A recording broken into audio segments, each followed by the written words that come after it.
Hello, y'all. Well, it is Tuesday.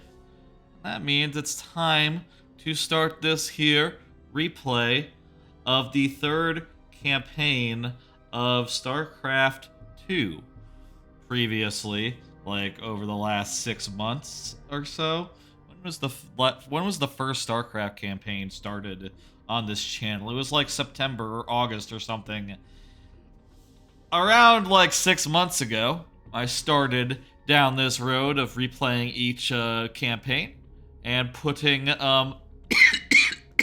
Zelda playthroughs in between the campaigns. Well, now we're back to we've finished the last of the Zeldas we're gonna do, and now we're here to do the last of the StarCraft we are to do. So that's fun. That's cool.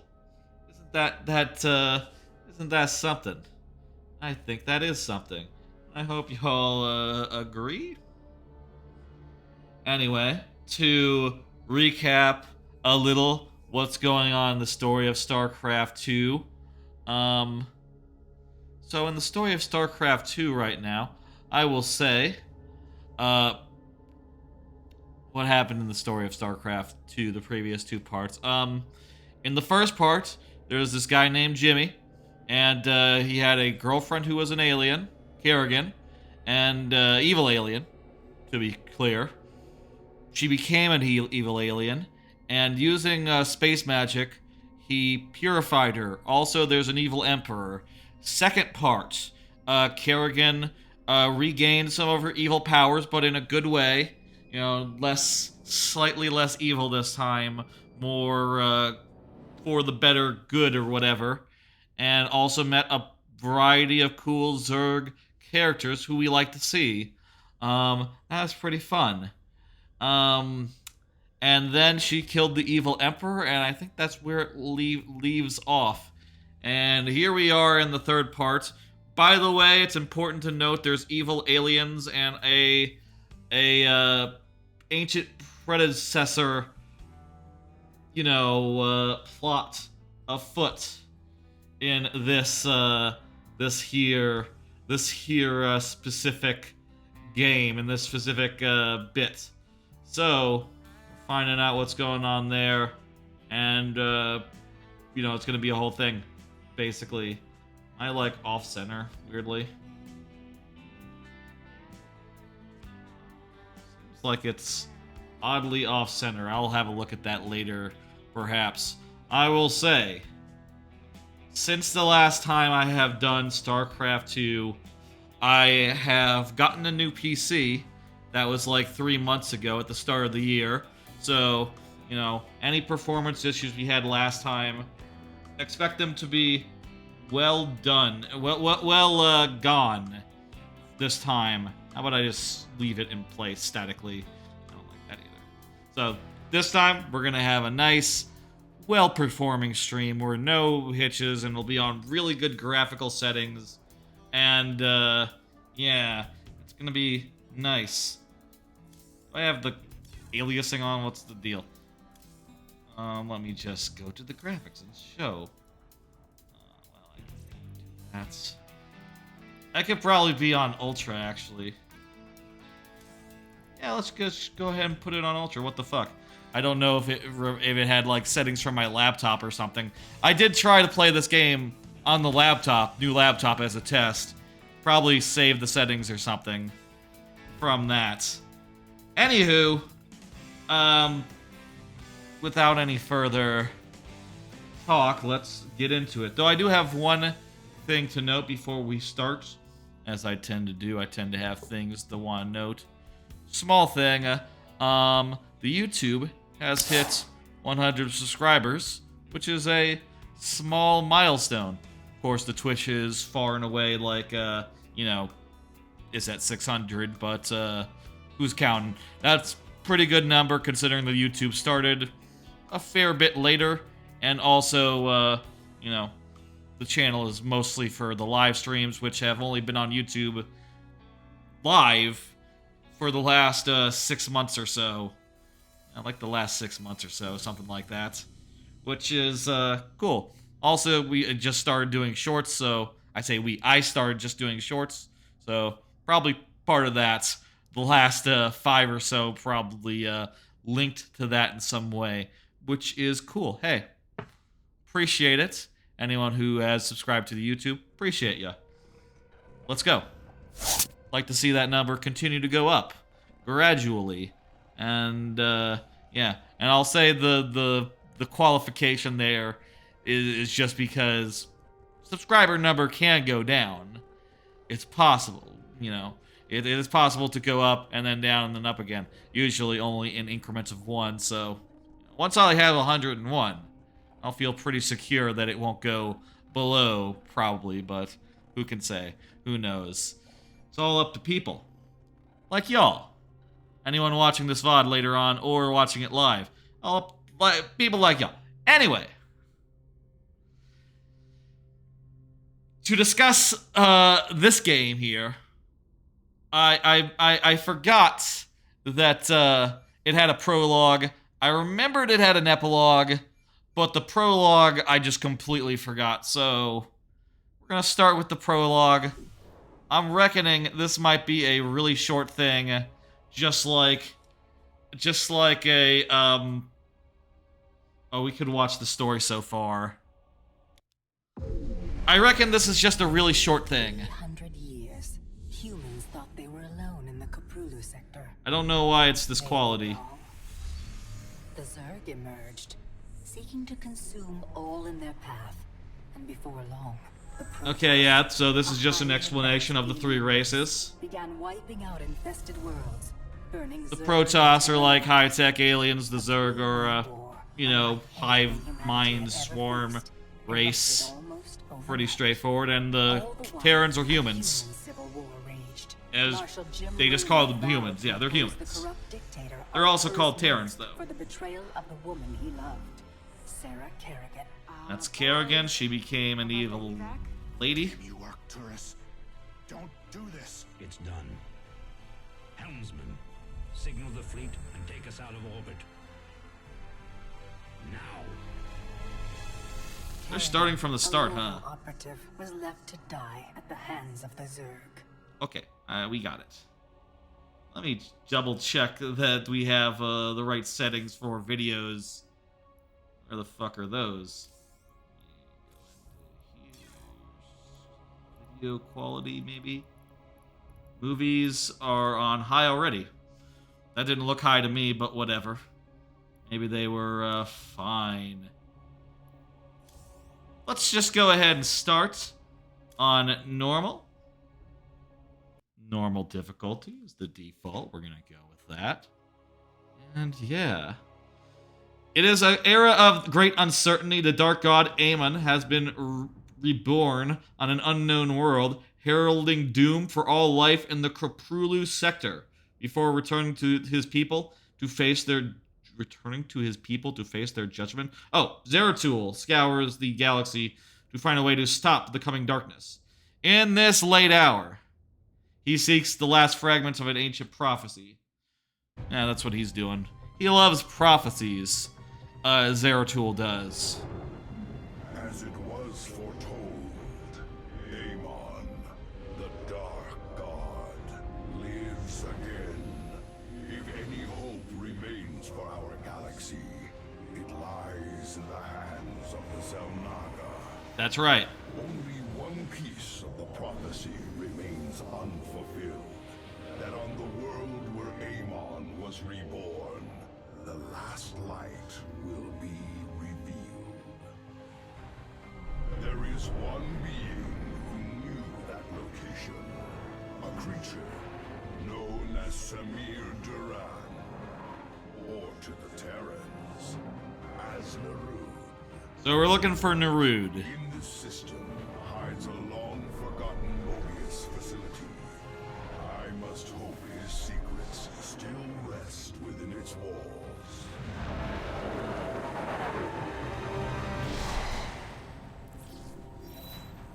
Zeratul, it is a great honor. I am Praetor Talus, and I humbly request your aid. An unknown force has been abducting Templar from our colony worlds. It's not good. My forces and I have managed to track them to a Terran facility, but we are under attack by the Swarm. Swarm. I'm on my way, Talus. May Adun hide you until I arrive. All right. So we're playing as a stealth guy. Are being held prisoner across the complex. We must free them before the Swarm overwhelms the facility. I didn't notice I had 0% achievements here. I assume I played this one before, the prologue. Why are you here? Why wouldn't I? This place holds information I seek. Why do they have Terrans? Brethren, I intend to free Robot the Terrans. Terran's grip. This So, facility I'm not paying attention, am I? For Amon's hybrid army, my swarm will erase it. They did explain, I guess, probably something about robot Terrans. Clear. Stay out of our way, Zeratul. Seems fair. Gotta get our own information. Well, they're also looking for information. Abandon this fight, Talus. If we are swift and clever, we can avoid the swarm. Okay, this is a... Very well. We got a base. It's not like a... Point ready for your arrival. It's not like a... The captive Templar are kept just ahead. Ready your blade. It's not like a tutorial installation mission. What the fuck? One more thing to set. Gameplay. I'm gonna set to faster, as is the speed that you see online and shit. I guess I don't know. Not that we're playing online or nothing, Send the swarm to but destroy the station's reactor. I don't know. I feel like the faster just Before that happens. feels better. I guess it does make it harder for me to manage the micro and such, but that's fine. Move forward only when it is clear. Avoid the Zerg's forces. This is off to a start. Like, we got our units. We got, we got, you know, we got the basics. We got more than the basics. We got sentries. We got, well, I guess sentries are a basic, but I don't know. I feel like you could have had sentries appear in like mission 2, pop out and say, "Ah, sentries. Yes, we need to make some shields." That's what sentries do. They make shields. Cool shields. The swarm gathers And I can for an chrono attack. boost Warriors, to speed up the speed of things. We're gonna stay out of the path. It's very easy to stay out of the path right now. Push forward. Slay these hybrid thralls to the last. I'm here in the shadows. Still have more chrono, more energy to spend. Nice. Get some gas going. There's gotta be one of them upgrades that makes auto gas. Basically every one of the campaigns has had that. It's been very cool every time.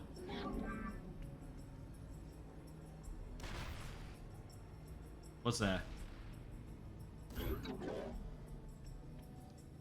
just hearing siege tanks and such, I suppose. Tell you what, build a second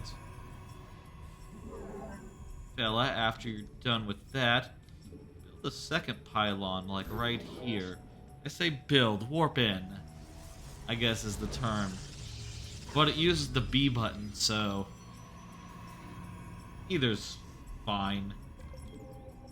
There's some sentries. Eliminate the Protoss base. Glory to our master. Oh no, the Vikings are coming. I say that melodramatic. They're coming. You know. There's no need to be sarcastic about. Jeez. There's no need to be sarcastic about these guys. They're trying to destroy our stuff. They will surely attack soon. I would like another Eliminate the central reactor. gateway. In fact, I'd like 2 gateways. Well, I can't. Oh, already started a gateway and I forgot. This is off to a great start. This is gonna be an easy mission. Hurry. You have not enough minerals. I am here in the shadows. We can talk about something while I just, you know, defend my base. Kinda. Defend my base with my dudes. And, do otherwise. Fun, yeah. Did you see that there were Mario Day announcements? Mario 2 TTYD was announced, got a date for May 23rd. Nice date. I'm happy about that. Excited. Luigi's Mansion 2 got a date as well. That one I don't care for. The first, that original game, not the best game. Make these into things, get some more workers going. That first game, that original game, not really a fan, so, yeah, whatever. Basically is my thought regarding Luigi's Mansion 2, Mario Tennis, Mario Golf, Dr. Mario, Game Boy Online, sure, whatever. And there's like a Mario Kart Lego set. I think the two things that really stand out for me in the Mario Day announcements, the Mario Movie 2, which kind of, you know, is nothing, that announcement. We knew it was coming. The movie was a big success. The only thing that we learned is like, oh, they're not like saying it's going to be Wario or like Luigi's Mansion. They're saying it's going to be a sequel. So maybe don't expect anything other than Yoshi will be there, something like that. And TTYD is in May. I was kind of expecting it to be like in June, July, so I'm happy about that. I can't wait to play that game again. I love that game. Goddamn. I'll say I did not like watch it live or nothing. That announcement. Mostly just caught it later after the fact. Gonna make a bunch of pylons. Fuck it. Got loads of minerals now. Nearly have a force big enough to push out with. That's the thing out of Mario Day that really like made me happy. Just knowing that like, oh, that's just fucking around the corner. Hell yeah. Cannot wait to play that game that I've played countless times before. You bastards.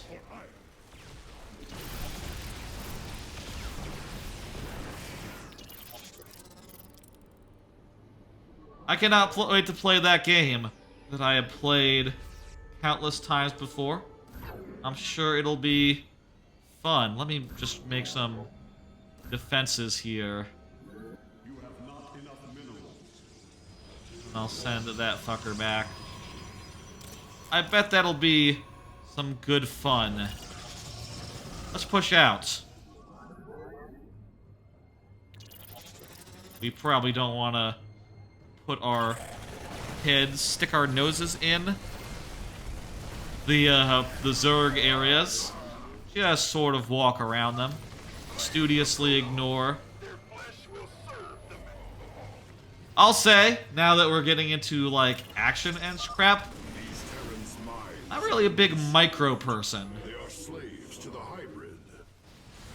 I'll say the thing I said the last two campaigns, which is that I do think it's silly that you not only have to select, you know, your specific units that do the moves that you want to do, you also have to tab over to the specific one to use their specific moves, which becomes really cumbersome in some cases where you have more than one unit that has moves you want to use. And I don't really have the knack of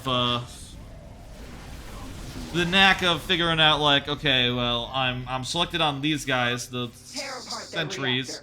The Queen of Blades. So it just goes like around from, I guess it goes around in a forward, like from this there to there to there. Can y'all see my cursor? Good, okay. It wouldn't be as good if you couldn't see my cursor. This game, in general. The end was at hand. What do you know of this facility, Zealot? The Terrans. tortured us. You look cool, though. Experimented upon our flesh. These guys look cool. Did not survive. Gray is not a bad color for Foul work of Protoss. before. Look kind of like a mummy Protoss. Whose hand brought you here? Alas, I know. Is it Amon?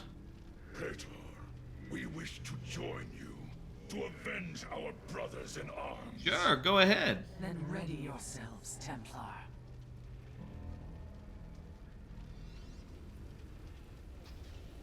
By the way, I'll say I might move around, There is another cell ahead. the case Go may forth be, and claim the move around vengeance my camera. I'm mostly gonna, I think, stick with my stalkers. Wait a minute, this is bad. possible. They are experimenting with pylon Uh-oh, technology. that was a bad blink. We should eliminate these Terrans and reclaim the pylon for ourselves. Yee. Okay. You know what? If we get the pylon, we can summon in a okay amount of guys.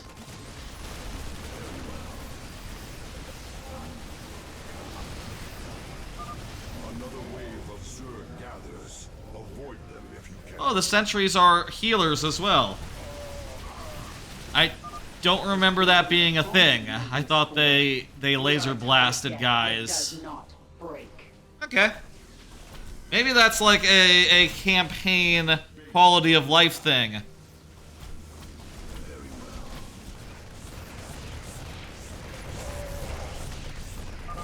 Alright. In the pylon now. It is hard to believe such primitive It fended off their technology. baddies. I can summon more dudes. Perfect. Grab some gas. I remember the last time I did StarCraft II. Last few times. Did feel like there was less opportunity compared to a, like, say, Mario Maker for off-topic chatter. But maybe I was not appreciating fully the amount of time you spend just, you know, doing some macro and some building and waiting for cooldowns to go down so that you can summon a whole mess of dudes. I am here in the shadows. You do have to do a bit of just staring at the shit. We probably have a big enough group now, right? Let's go. This is fine. This is a fairly big group. We can fall back. We need more dudes. The swarm will begin another assault soon. Oh, I got the wrong guys selected. That's why I can't blink. Those who side with Amon's hybrid deserve no mercy. Devour them whole. Okay. These guys are gonna get eaten. That's fine. What are you gonna do? We're just gonna cross the path here. Let them deal with that.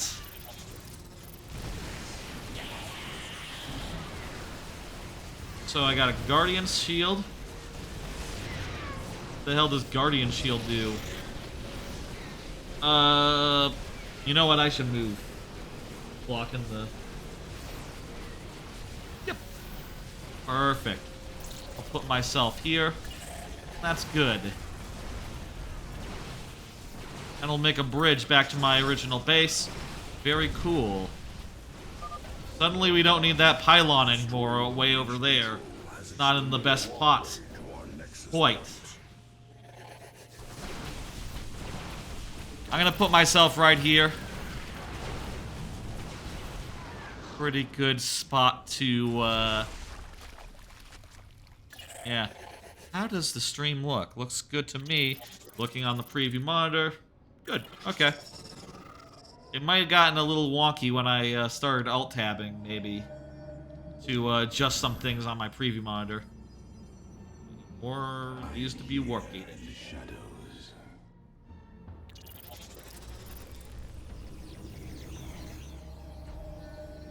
And we should have 2 more in like a second. We could make High Templars and Dark Templars. I'll be honest, as someone who is not a big micro person, not a big High Templar person. I like to move my big army into the enemy, and High Templars, in my experience, based on the mini campaigns in previous games, in previous campaigns, they like to just walk in, and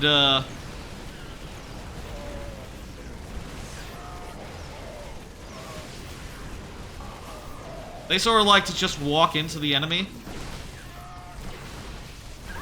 You know what I mean? Just, you know, they don't have an auto attack, so when you move them somewhere, they just walk there, rather than killing everything along the way. And if you're not microing them good, it just means they're going to be 100% on the front line. Your time is running short, Zeratul. Kerrigan, you know as well as Not sure what if the volume is good with all the, you know, noises of melee attacks and such. Probably fine. Summon more dudes. The final cell awaits us, Zeratul. We should delay no longer. I bet there's going to be a way to make a temporary energy field for when your fortress, when your group is in the field and doing stuff. There's going to be like the equivalent of a radar scan, but makes an energy field. I bet that'll be an upgrade or system or some such. Okay, let's continue on walking. I'll say, also, the previous two campaigns both took around 3 to 4 episodes. I say episodes, jeez. Streams, installments. But the last one was a lot shorter. It was just that it happened to be around the time that I was traveling and doing stuff. And as a result, they ended up being very short streams, as I needed time to recover. That is not the case today. Though I will say, it was daylight savings this weekend. Whoa, what the? Thank you. Plastic bags, hey! That surprised me. Okay, thank you for the sub, plastic bags. You've subscribed for 8 months? God damn, that's a lot. I appreciate it, my dude. My bag. I appreciate it. Minions, go forth and slaughter. I wish to be done with this already. Anyway, I was saying that the previous campaigns took about 3 streams each, or 3 or 4, and I'm reckoning this will take around 3 or 4 too. I'm probably going to try to do like longer streams as necessary, as in about 5 weeks I am moving, so, you know, I would like to have it wrapped up before I move, basically. I say 5 weeks, is it more like... It's like a month from now. Have been returned to our rightful control. Maybe like 4 weeks. We'll see. I'm sure it'll work out. I mean, I do reserve the option. I said when I started doing like a Tuesday... Well, that's not true. I've said before that I can always do additional playthrough streams like midweek if I decide it's the thing I want to do. I've never done it before though, and seems like silly to do considering that I don't currently do any midweek streams other than the Friday one and the Tuesday one. But I could totally do additional streams to make this work. I'm all out of dudes, but okay, I'm gonna back up. Okay. That is, we don't have enough. What's up with this guy? Anyway, did I forget to reinforce all my dudes? I think I did forget to reinforce my dudes when we got this, this pylon going, so... Minions, let's wait a target the minute. central reactor. Go. Destroy. Am I racing Kerrigan to the thing? Oh, that's not good if so. I might be racing Kerrigan to the thing. This might be a race. Let's make a bunch of gateways. Get some extra production going. How about? Because we need a whole lot more stalkers.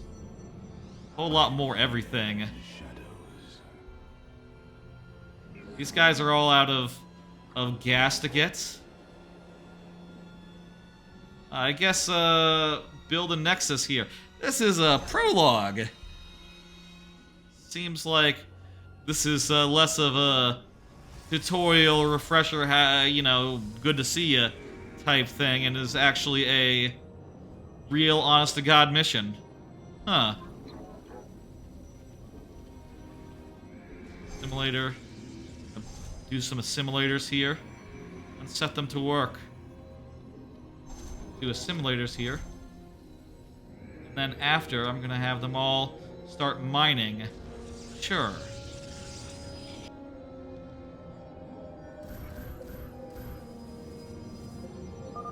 Then some of these dudes. Another assault.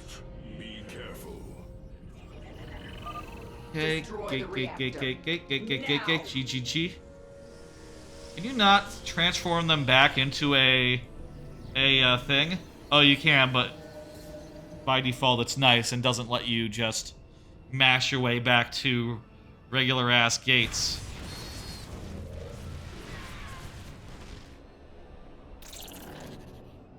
Okay, this is maybe the army that we're getting for now. We got a boogie. This is a good army. This is a good-sized army. Let's do it.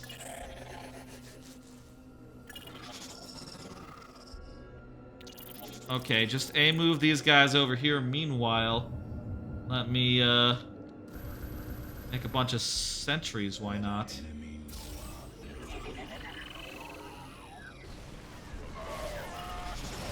There we go. This army is big enough to handle these guys. Hang on. Yep, it's fine. It's good. Let me warp in more guys. In.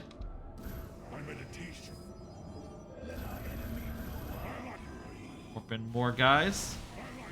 And, oh yeah, there we go. We did good.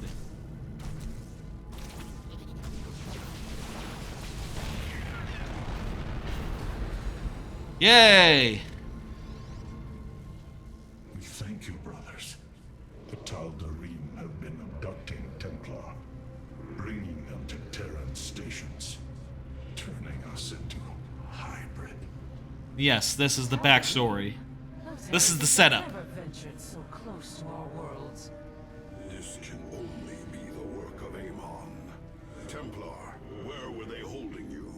Right there. Naga Temple.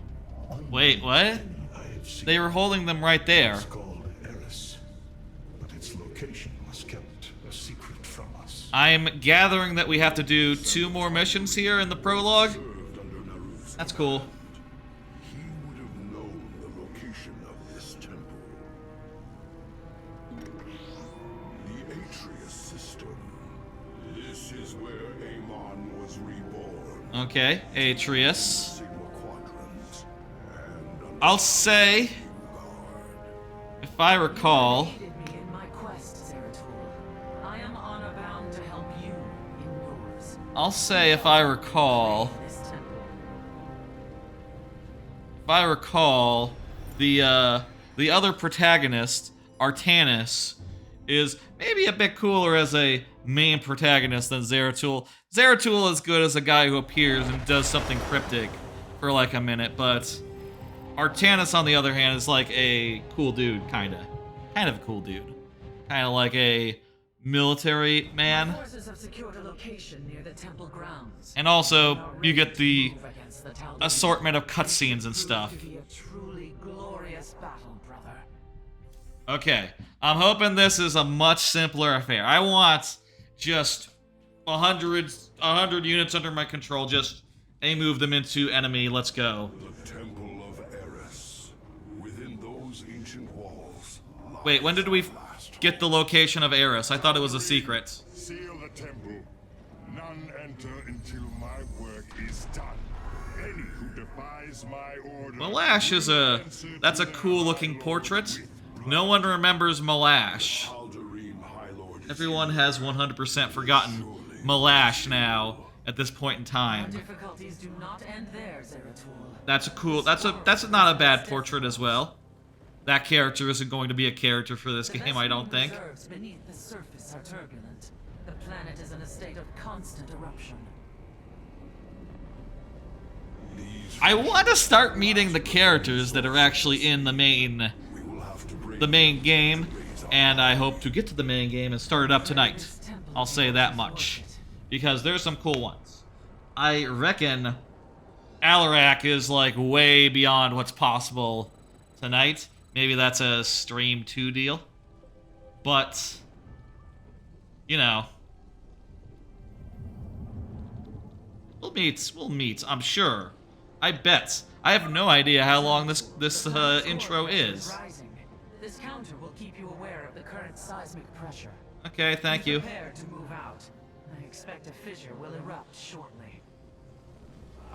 There's a Vespine gas here. Oh, we got no Vespine geysers in this. That's kind of nice. Kind of a nice change of pace. Also means we don't have to worry about, you know, microing our guys that are, you know, we don't have to worry about putting workers on assimilators because there are none. I'll make some pylons.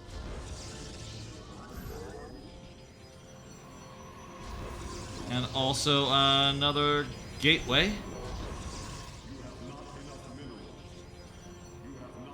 I have to make a third gateway. Go. That'll be good enough for now. 3 is a pretty good rule of thumb. You know what? I fucking forgot about the Chrono Boost ability during that entire last mission, didn't I? Maybe I should try to remember that going forward. I am the voice of the eclipse. Okay, we gotta like run around and get Vespine gas.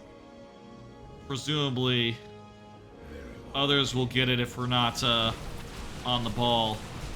Oh, we got a ship. We're rolling hard. You require my skills. I don't want these guys to get us, so I'm going to send this guy over here.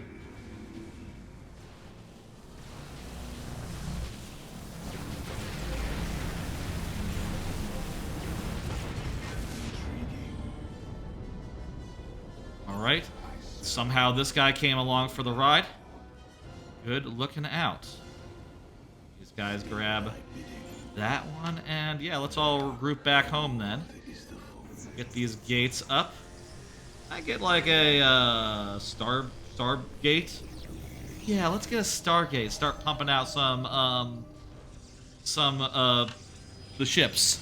I bet the ships are the unit that you're supposed to make a lot of this one. I'll say so far, given that they're just throwing all the units at us like right out the gate here. I guess because it's the 3rd campaign and, you know, the Protoss have actually appeared and had a tutorial in those previous parts. We're not really getting the slow ramp up of like, here's the unit you need to build this time. Here's Stalkers. Stalkers are cool. Instead it's saying like, no, you know them. You know and love these guys. You understand. They're Stalkers. That's the name of the unit. If you don't know, they're called that. It's not a weird thing. They're cool. They can teleport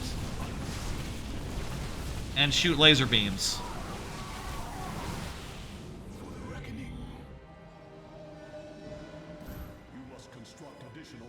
You need additional pylons. Starting to have a good amount of mineral wealth, which is good. Sure, on some level, like, you know, proper optimal play would be to not have a lot of excess mineral wealth, but Yes. fuck it. Detecting a strong seismic reading in those locations. They must hide something of value. We should take a closer look. Alright, we got more pylons. Let me build. I'm gonna focus on some zealots for now, considering that I want to build some more flying dudes. And flying dudes cost a lot of gas. So perhaps more of a focus on those. Okay.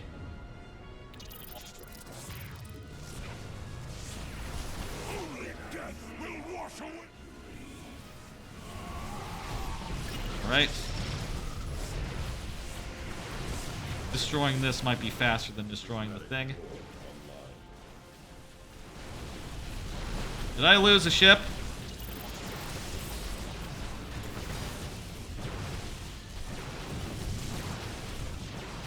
Might have lost one of my very valuable, very cool ships there. Can't be helped. Not good, though. All I wanted to do is get across to where the seismic pressure was going to be. Are these missions kind of hard?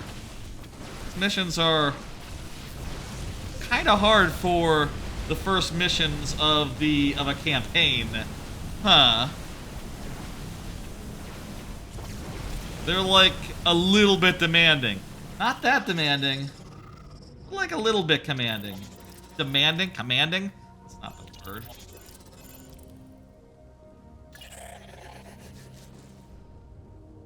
I want to go there. Why do I feel like I'll have to pass through enemy territory to do it? Also, half my guys went completely different ways. Not ideal.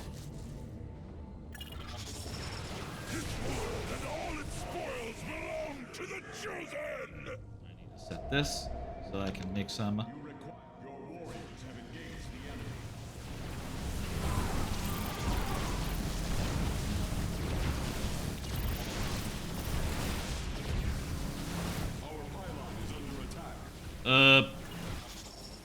Uh-oh. What? Oh! Right, I spent all my gas on ships that are still in the middle of being processed.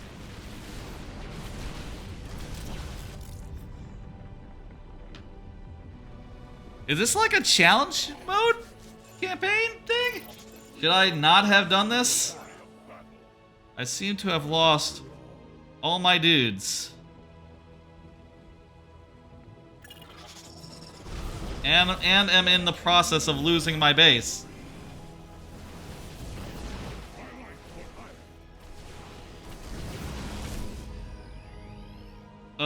What happened in the rock formation? When did... Oh.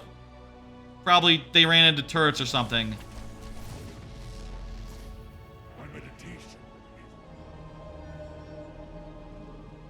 We need, like... We need to be able to shoot up. So we need to use our gas effectively. But we only have so much gas. Another breach is occurring. Marking the fissure locations now. I don't remember this campaign being, like, hard in this way. And a prologue being hard, that just doesn't make sense in my head. You require my skills. Very wise.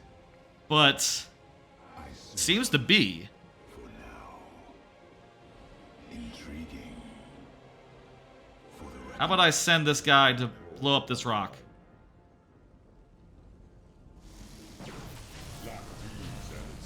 Oh, there's like guys here. And those guys can shoot up. systems at full. Cold is the void.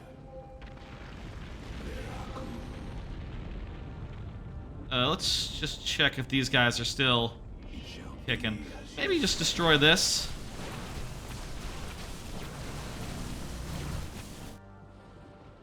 I need more Stalkers. State I am here in the shadows. Go this thing. I am the heart of darkness. Go run up and grab these. Warp in. Oh my god. 3 stalkers are not going to cut it here. Everyone fall back. Except for you. Grab that Vespene gas. Can they grab Vespene gas from the sky? No. Let our enemy know our fury.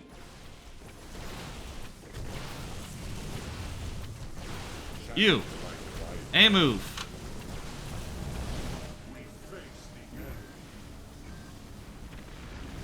Oh, they powered down our production. That's not good. You know, I could have built a turret to protect my base. Instead, I didn't do that. That was my mistake. Oh. I could not have without building like one more thing. I am the voice of the eclipse.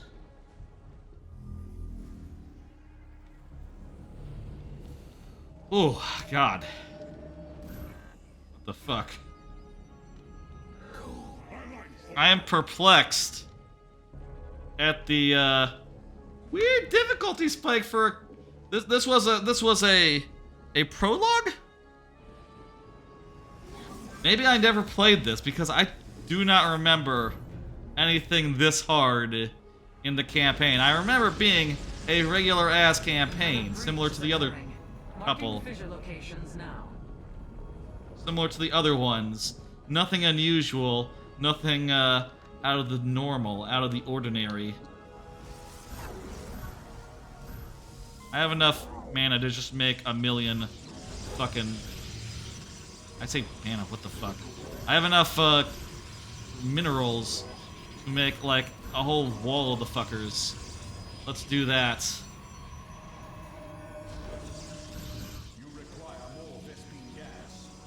I'm...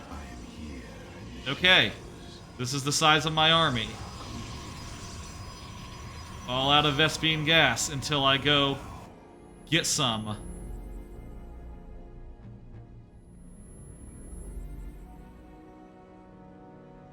Okay.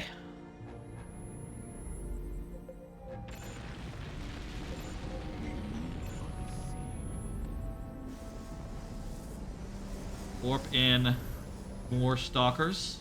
Warp in a void ray. Everyone go up here now.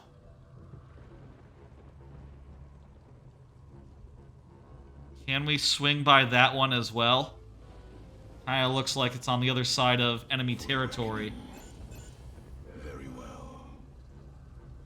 It shall be as you say. Now let's just hang around and hold off on that one as of yet.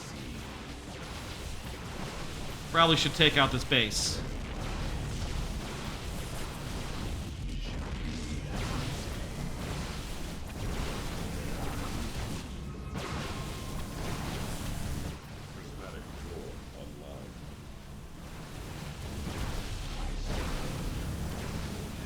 Okay. Do I have enough for another one of these? Yeah. I'll make, Oh, Jesus Christ! What the fuck? They got one of those?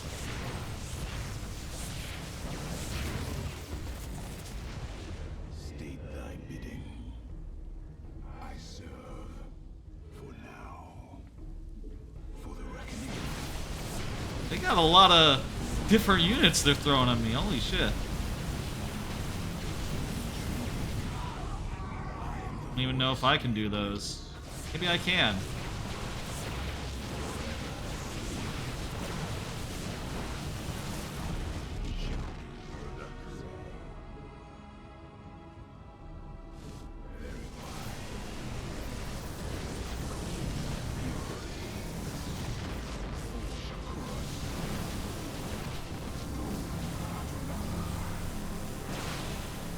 let's destroy this rock, which gave us... A natural Vespian. not sure what. I will have the Void Seeker Oh! begin extracting it from orbit. Oh, that's infinite Vespian gas. Hell yeah. That's really good, considering how, you know, the whole mission is a lot of, up to this point, getting all Vespian gas pour.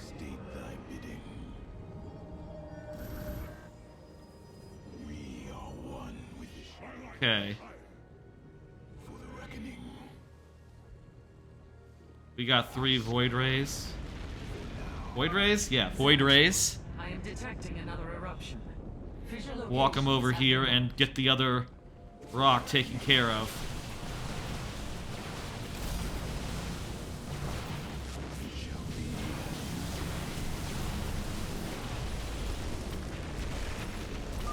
A second vent has been discovered.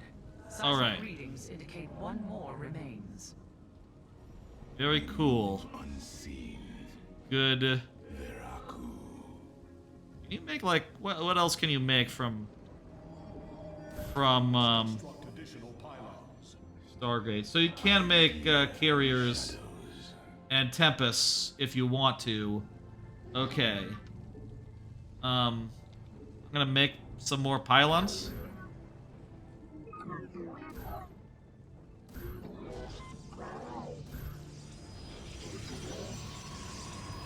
Where do you make the thing that like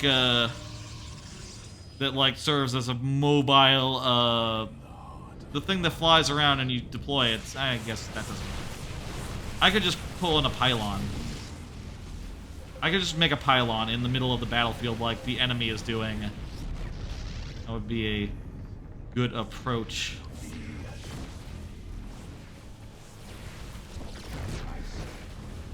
I wonder how the rate of like free Vespine that they are giving me compares to just usual rates. You know, when you have units that are mining it. Motherfucker, really?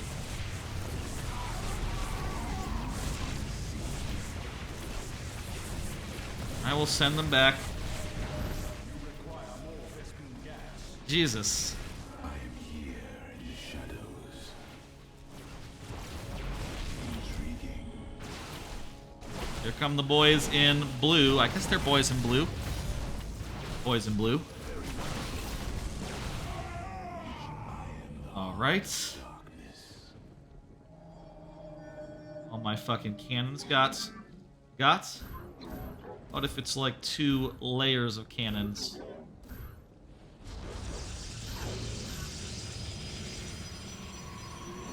Up here. And let's warp in some more zealots.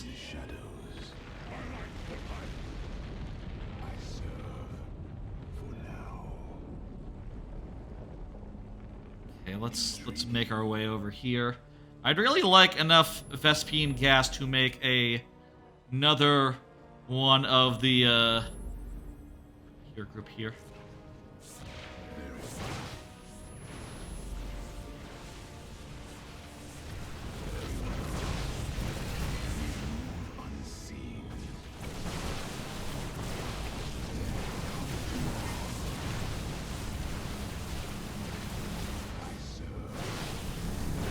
Liked enough Vespian to make more of the make more ships.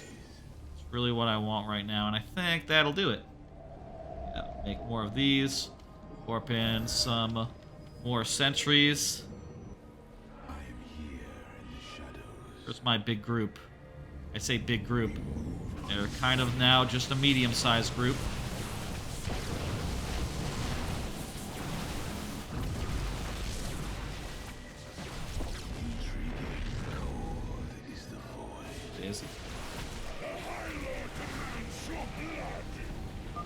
Then he shall be disappointed.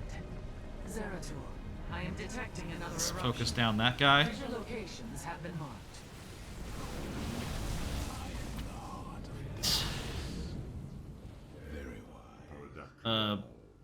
that's about to explode again.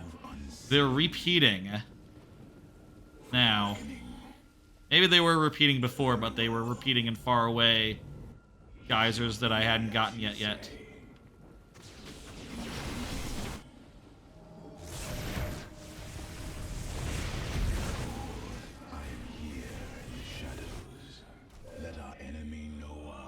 Where'd my guys go? I had a whole bunch of guys. Really down to just a couple. All my,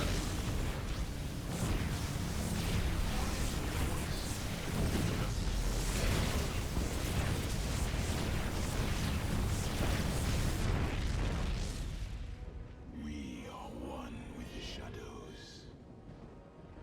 Okay. Need to build shitload of more of these, and let's build like a bunch of more gateways. Problem is, no matter how many gateways I have, I'm limited on how many guys I can warp in just from lacking gas, being gas poor. Maybe I should get some phoenixes in to help deal with the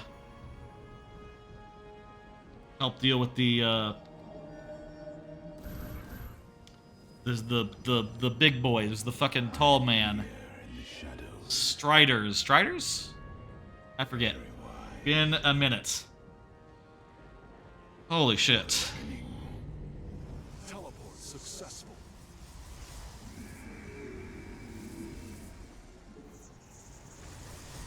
The fuck is up with this goddamn intro? And the part is, it's hard, and also there's no upgrade system yet, so it's not like you can tweak your way to victory.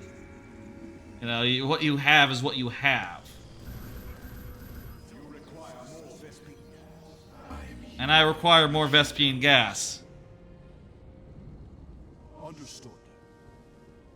On the ways of justice. You require more vision. Alright. Fear of action. Cry out my life for Aiur. The skies await. Let's just move in this direction and see what happens. Teleport successful. You know what? While I am... have you guys build some more cannons here. Build a whole cannon situation. I just got an achievement.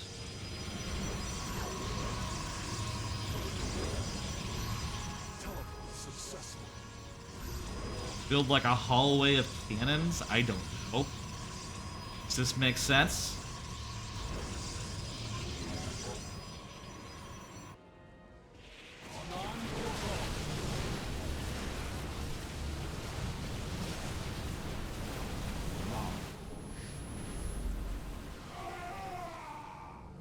Okay, grab that gas. More gas over here. As well as a base for us to fuck the fuck up. Additional fissures detected in these locations. On the ways of justice. Our province is unquestioned. Was this added later? The prologue? I have no memory of this. Maybe it was like a... maybe it was like a prologue, but like released several months before the actual campaign did. Comply. And maybe I just focused more on the campaign. I don't even know if I did this fucking thing before, considering 0 achievements or whatever. Or maybe it was just so hard, the achievements just don't just naturally come. None of them are gimmies. It's hard to say. Ways of justice.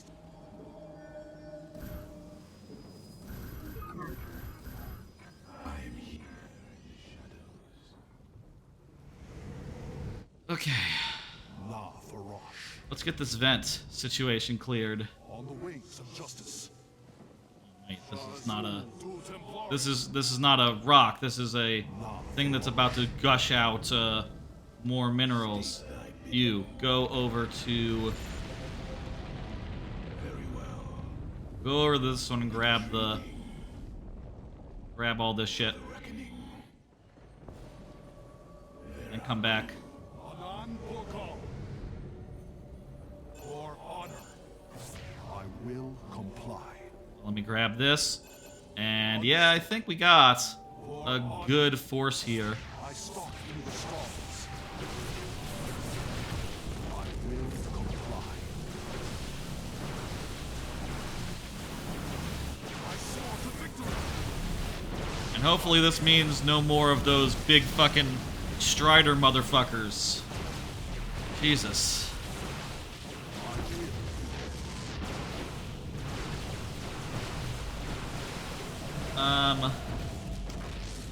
More Void Rays, I think would be cool.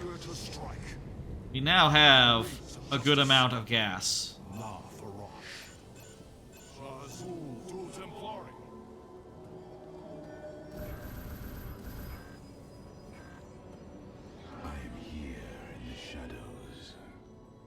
Okay.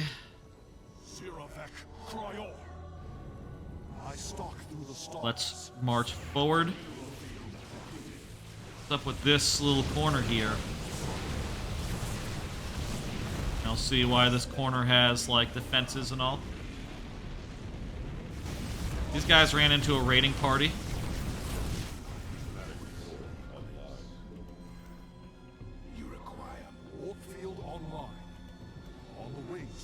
Maybe they can,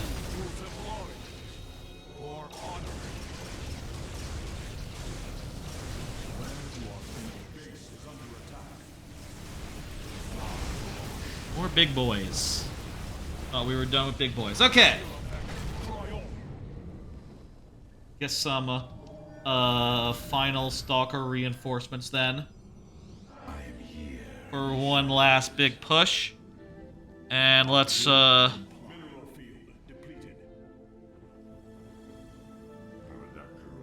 take these guys over here.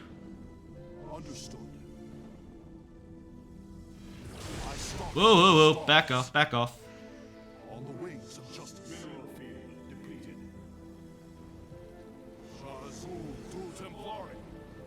Okay, big group, let's go. For honor. La Farosh. I will comply. Additional fissures detected in these locations. Grab this gas. Honor. La Yeah, now continue warping out those ships. We have plenty of gas now.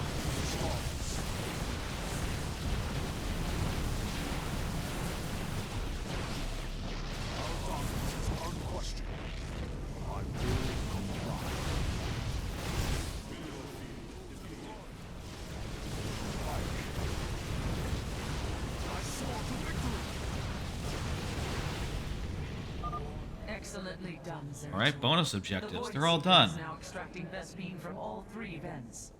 Understood. La Farosh.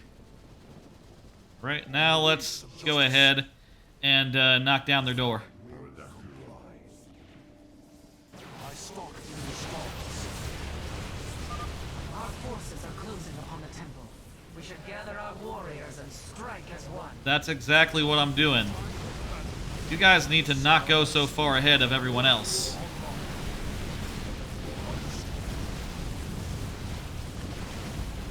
I guess the idea is that if units behaved smartly, that would take a lot of the gameplay out of microing them. You know, if they like stayed as a big group and used basic tactics.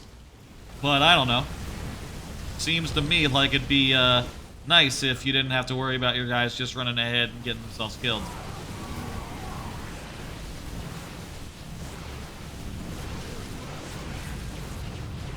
You die. Alright, this'll do. I'm gonna let that guy, this guy, just go ahead and hit us. It's fine, we won. Jesus. The way forward is clear at last. Yes, but the Tal'Darim are not known to take defeat. I hope it's just a cutscene in there. Their High Lord. And Because goddamn, this has been a lot more than I expected from the prologue. It's just a prologue. Why is it difficult? Demanding. It's on normal.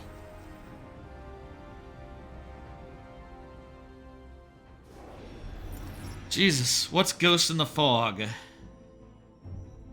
Oh, well, if I had 0% of the achievements and the mission is just complete Ghost in the Fog, then yeah, I must have never played the prologue before. Okay, good to know. Shall stand guard as you and your stalkers infiltrate the temple.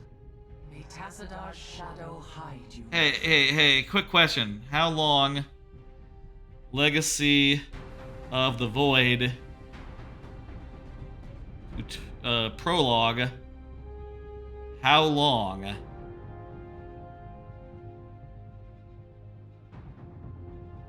Three. Okay, yeah, that's probably could have predicted that. I mean, I think I have predicted that. Ugh. Hell. I want to see that cool opening cutscene. And we will. After one more mission of this sort.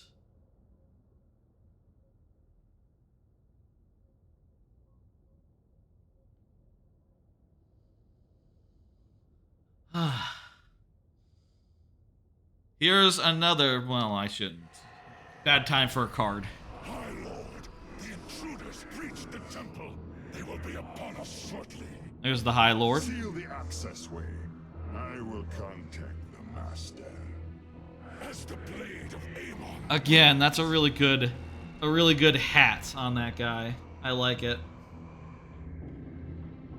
Zeratul, the Tal'Darim are retaliating. Hybrid are assaulting. You know what this looks like to me? Have you made it into the temple safely? This is just a, you know, hero unit mission. The Tal'Darim likely suspect an intrusion. I think we're controlling Templar are engaged with the enemy. Zeratul and his I'll homies. continue on alone for now. I will do my best to monitor your movements. Warriors, we must press on. The fate of our galaxy depends. We're gonna do just that, folks. We're gonna press the fuck on. Maybe the prologue could have been a special stream done at some other point. Like in its entirety. I didn't know how big of a thing would it be. If it was gonna be like a hard thing or an easy thing. Well, I guess I knew it logically had to be. They're giving us a Blink tutorial. After that mission? Hell of a time for the tutorial. I guess that's just how the plot worked out. Will reveal my presence, but if I enshroud us in void armor, we will be protected from its assault. It would have been good to have all this shit last mission, maybe. It's just a thought.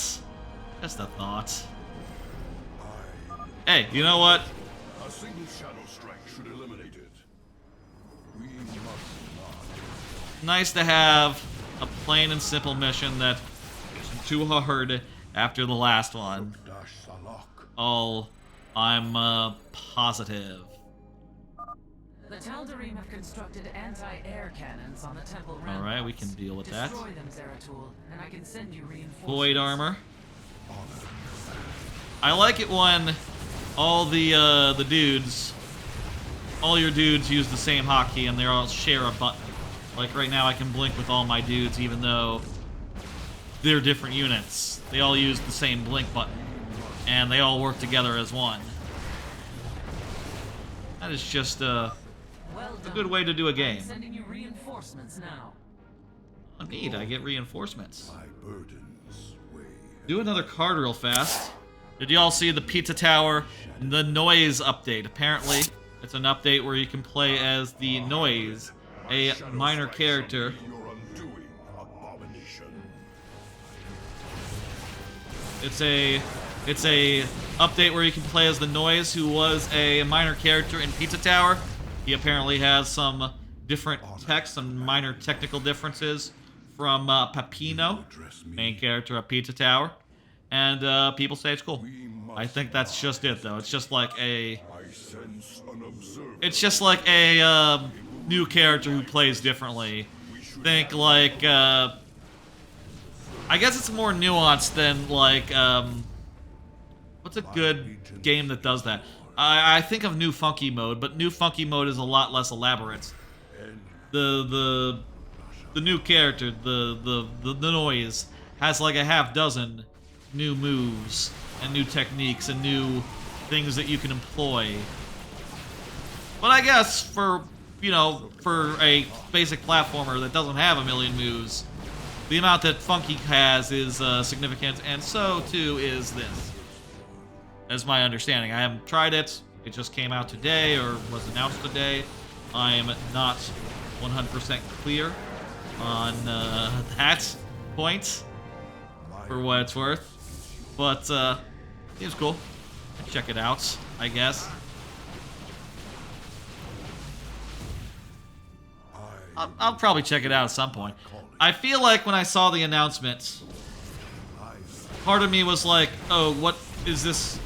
It's not new levels, it's not really anything like super significant. I feel like the thing that I wanted it to be, the thing that I wanted it to be,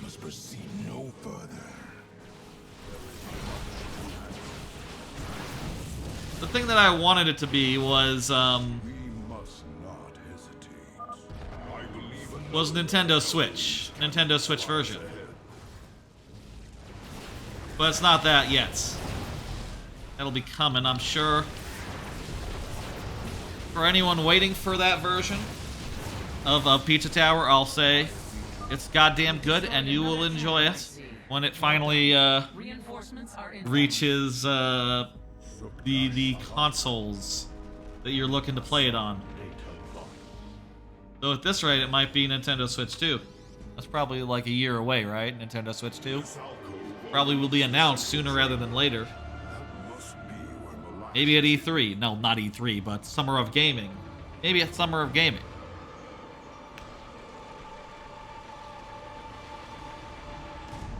Okay, there's the guy with the nice hat. That's a door. That's a bad door. I don't like that door. I would rather it be closed. Okay, I think we now know what we need to do here. Truthbringer, the Terrans have failed and led these intruders here. The great work is in jeopardy. What Terrans? Oh, that's... What? Wait, there weren't Terrans outside. Redemption is at I guess the Terrans that failed were the ones at the start? Very start Terrans? Unclear. ready your people for war and await my command. Yeah, he kind of does look like a Zerg Protoss hybrid. Like he has the features of the Zerg, but also the form of the Protoss. The Tal'Darim follow Amon. Like their heads and stuff. We are too late. I guess the head of a Protoss does look a little bit like the head of a Zerg, or of a Zergling. Yes. Yeah, it's fine. If we destroy It comes across. It works. forces long enough All I want to say. I will see it done. All right, we're gonna warn our Tannis. By the way, main character of this campaign. No, he hasn't appeared yet, but that's because we wanted to do the prologue. Find him. Again, prologue I've never played before, so You address me. I'll say it's not the most important thing in the world. I wonder if at the time people were even then saying like, yeah, you can skip it. You can skip right into the action. You don't need to play the prologue. And I would probably say, yeah, that's about right. You don't. You can. If I did, and I liked it, I loved the campaign. 100%, you do not need to play this. But hey, it's fun. More missions. Oh, we got some Templar. Tell you what, guys. You guys just merge into a big guy who just does auto attacks. That's what I want from y'all. I don't care for the whole thunderstorm move. It's really good if you use strategy, but if you don't use strategy, not very good.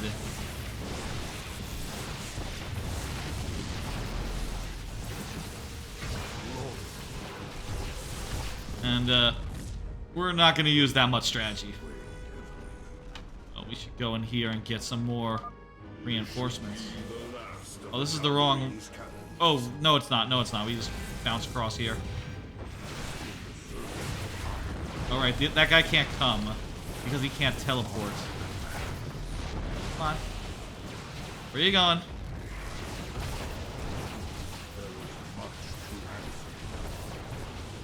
Keeping an eye on him. Making sure he doesn't wander off. And I am sending you the last of our available forces. Not a lot, but it'll be enough. Why can't I... Ah, you gotta select two. Alright, another Archon for us. Now let's go ahead and walk towards the end here. We must not hesitate. We're not going to hesitate. We're going to... I'm gonna hit V to shield our guys. I'm gonna hit E to do a big attack on the enemy guy. A great power flows. And here we are at the final push here. I appreciate that it's a big bridge rather than more winding paths. That's actually a sight for sore eyes. A simple walk out to the end of the mission. This mission wasn't bad. This mission was good. I liked it. It was short and not hard at all. Hey, that's kind of what I wanted for the last one. If you remember, I did say that. I said I wanted something where I just take a bunch of dudes and attack them into the enemy. Yay! It is done. The Tal'Darim are severed from Amon's guidance. Something's happening. Shit, yeah. A powerful fluctuation of void energies. What's going on now? Is that Tassadar's ghost?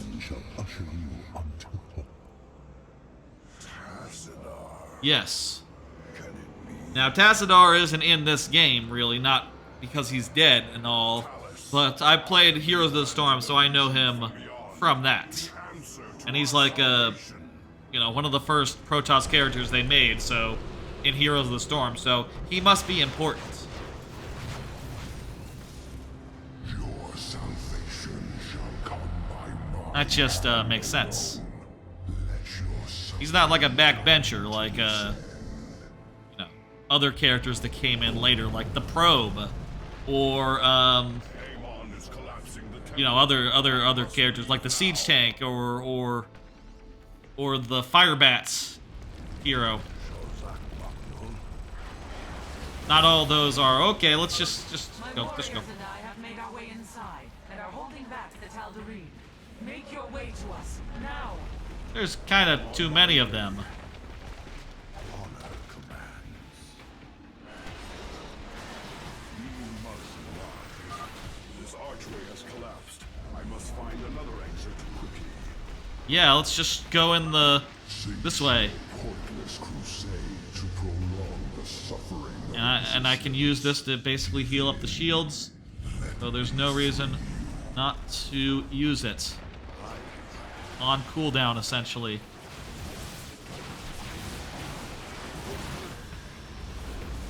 B. Bear tool, go here. B. I use the right key.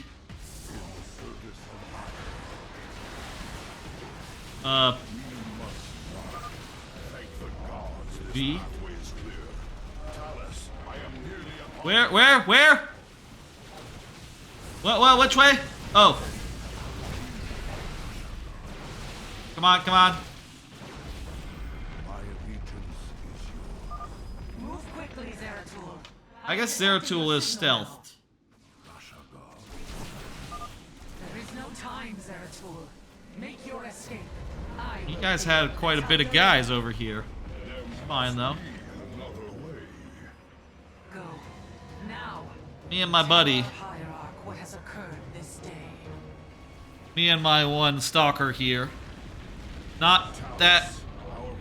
Me and my stalker ally. Me and my ally, the stalker. That's just the name of the unit. I'm not trying to be. You know, you understand. The context is important. It's StarCraft II.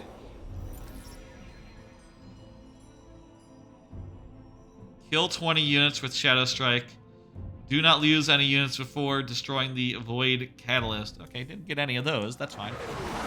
Let's see how this leads into the real campaign. Prophecy has been fully realized, and through a great sacrifice, we have been given hope. A vision from the Zelnaga that may aid us in averting eternal desolation. Maybe. Now, I must return to my people. Am I too far back to be heard good right now? Maybe. My actions, but I will face their judgment. Make them understand. For only Artanis, young hierarch of the Protoss, can unite our scattered factions as one. So yeah, that's not Amon super important. engulfs the galaxy. Zeratul did some stuff and he found a prophecy that said like, oh, the main character of the third campaign, he's really important in this. Which, yeah, I would have figured out that the character that I'm playing as has a role to play in the whole plot situation. Don't look at that! Don't look at that! I'm trying to... Don't look at what it says there. That's nothing. Don't read that. We're just starting the campaign now, coming off the prologue. It's time now to start the real campaign. After going through the prologue, which was unexpectedly hard. Took like an hour and change to go through that prologue. The second mission was really fucking hard. And also it turns out I never played it before because I guess I just skipped originally right into the campaign, which might have been the best choice. Might have been a good choice because, you know, the campaign has characters that you can talk to. It has like fun flavor. It has a great upgrade system. It has a whole like system where you're customizing your units by getting like various different tribes of Protoss. That's cool. Let's. I think it might be the pinnacle of the upgrade-based skill tree, tech tree stuff that they've been doing across these three campaigns. And the prologue had none of it, so it was just all right. Just all right. Let's do it. We'll start with a cutscene. Oh, and this is the cool cutscene that I mentioned in like the starting soon, an hour and a half ago. One of the things I remember is that this cutscene is fucking dope. The other things I remember, Carrey has a sick beard. He's like the Protoss engineer, and Alarak is just chewing the scenery all the time, and he is super cool. I reckon we won't meet Alarak properly this stream, if I had to guess, but probably next stream, I would reckon. I have no idea how long this game is. If they made a huge effort to make it longer than the last one. But if they didn't, it'll be around 3 streams or so. Maybe 4. So there's this huge fight going on, and what they're trying to do, they're trying to warp something in. This is just the coolest of the, like the cutscenes that they did for this, whole game. Cool action. A lot of canonical gameplay stuff going on, like Zerg popping up from underground out of nowhere.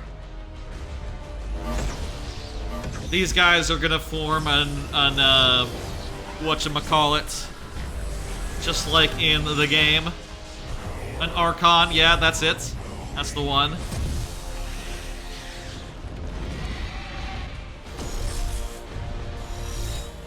It's pretty damn cool.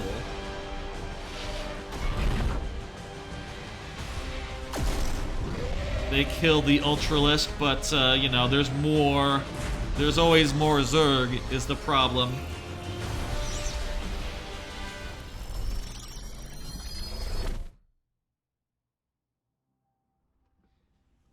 Grizzled zealots left on the battlefield, all alone. The legions, the swarm is there. He's ready to go. He's ready to party. And the pylon warps in. And bunch of fuckers warp in when the pylon finishes. It's cool. And that's like the main appeal of playing as the Protoss, is that they can just warp in a pylon and then warp their dudes directly into battle. It's cool as hell. And that cutscene absolutely nails it. That cutscene did a lot better job of illustrating why they're cool than that whole prologue, perhaps. Also, you can just read this plot description rather than going through the whole hour-long prologue. A great evil looms over the galaxy. The dark god Amon has returned. He has been spurred on by the prophecies, which you might have seen in the last thing. I actually don't feel like I got a good idea what his prophecies were, honestly. Whatever. Kerrigan and her swarms set up to destroy Amon's hybrid forces. Oh yeah, that did happen. I think that was in previous games, actually. With the threat of the Zerg Queen absent, the Protoss hierarch Artanis raised a massive invasion fleet, left the Dark Templar world of Shakuras, and is committed to restore his people's former glory by reclaiming their lost homeworld of Aiur. Yes. So are we starting on Aiur, or are we starting, like, way before that? I do believe this is going to be a lot more even-handed and a lot more, like, ramping you up. And a lot more of that traditional, like, here's a new unit, here's a new unit, here's a new unit. And a lot of missions that are designed around, like, yeah, you build a lot of that unit, you're good. We stand at the threshold of destiny. New unit is a zealot, build as many zealots as you can. We will restore the glory. New units is a stalker. Oh, just build 100,000 of those. And that sounds like a nice, pleasant thing. Now. And may the Kala's light guide us. Artanis is like a kingly dude. The fleet stands ready. We await only your command, Hierarch. You must halt this invasion at once. Zeratul seriously says, stop, stop, stop. Templar! Arrest this traitor! Wait, he's cool. No!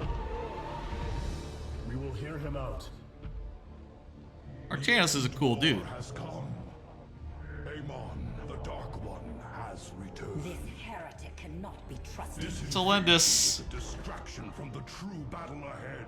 That's probably true. His fury will engulf the entire galaxy. Do not forget that it was his interference that brought ruin to Aiur. I believe that Zeratul might have a point here.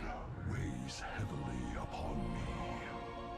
Artanis, I have found a way to stand against the coming darkness. Go on. You must believe me.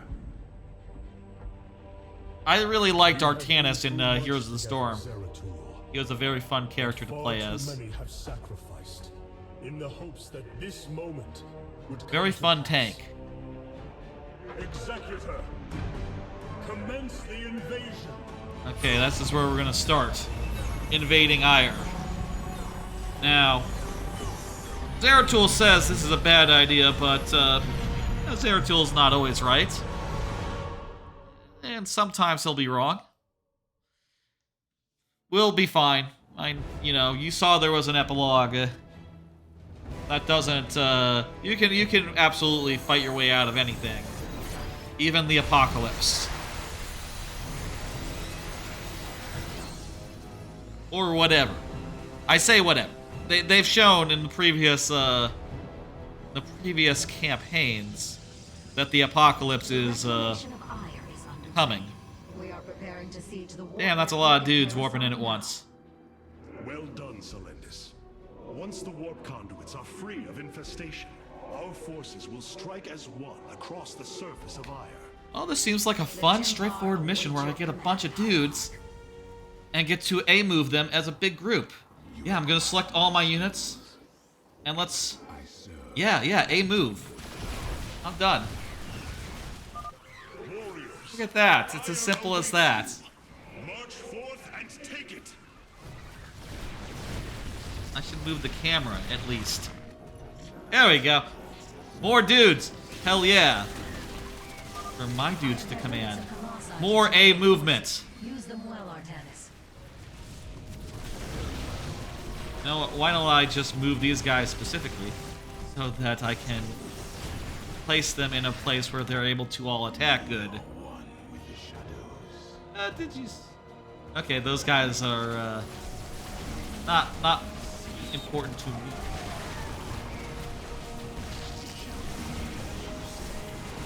These guys build these guys. This is a great mission. I'm liking this. Now this is what a intro mission should be. You get a bunch of fucking guys and you A move. Near your warriors. If possible, we should destroy it. Oh yeah, we'll do that. Shit. How would I start by destroying this line here? Oh wait, this is the bonus objective. Okay. I thought for a second this way was the critical path. Kind of a crap hive. There's like very few workers here. And not a lot of minerals.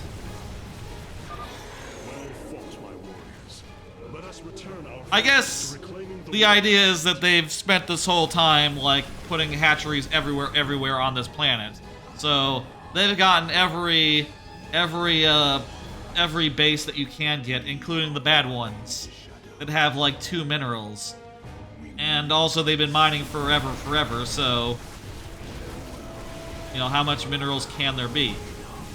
I guess that's always a question of like, wait, we're landing at the battlefield that has been under siege for 100 years, and we found the one spot that has an active mineral patch that we can exhaust within the course of a battle, but has been there for millennia untold.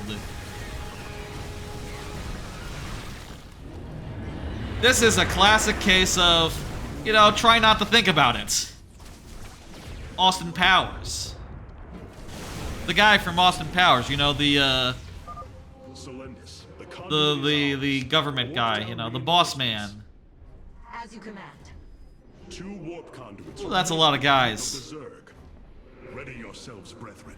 We move for victory. Do we even have like a load limit? I don't think we do. I think it's just literally, yeah, just walk. Just don't worry about it. You don't have a supply. A supply is the word. You don't have supply constraints here. Just There are more hives in the surrounding area. Just attack in and yeah. I don't see why we were told not to do this. This is going great. And I think Kerrigan can understand, like, this was originally Protoss territory. So, you know, it's kind of the main Protoss territory, so kind of on you for holding it. They kind of felt the same way when the Terrans held the Zerg homeworld. And I guess the Terrans also felt the same way when the Wait, what's going on there? Oh, yeah, another hive. When the no one likes their homeworld being occupied. That's just true in fiction, true in real life as well. Though, of course, we only have the one world, so it's like homeland in real life, of course. Not the TV show, the concept. This hive cluster has fallen. Continue on, brothers. Look at this big crowd of dudes. God damn. I am the proof you require my skills. Veraku. I wonder if it almost looks like the animation is a little bit stuttery, but that's probably just my imagination and also paranoia. This is a new PC and all now, as of like 3 months ago, and it's beefy enough to handle just about anything. I guess the one question is like, how good were old games at handling and using effectively multiple cores? And the answer might be not that well at all, but ideally, at the very least, OBS is good at that, so, you know, it's not... At the very least, OBS won't get in the way of what else is running. As my understanding, that's also true of emulation. Emulators in general. Though, of course, in any case where I have, like, actual hardware, I try to, you know, use it where possible. Only exception being, like, you know, cases where that's complicated, like handhelds. And also cases where I'm doing, like, a mod or a randomizer or something. In which case, you know, I gotta... It doesn't work. It doesn't work to do a randomizer on source hardware. That's just not how it works.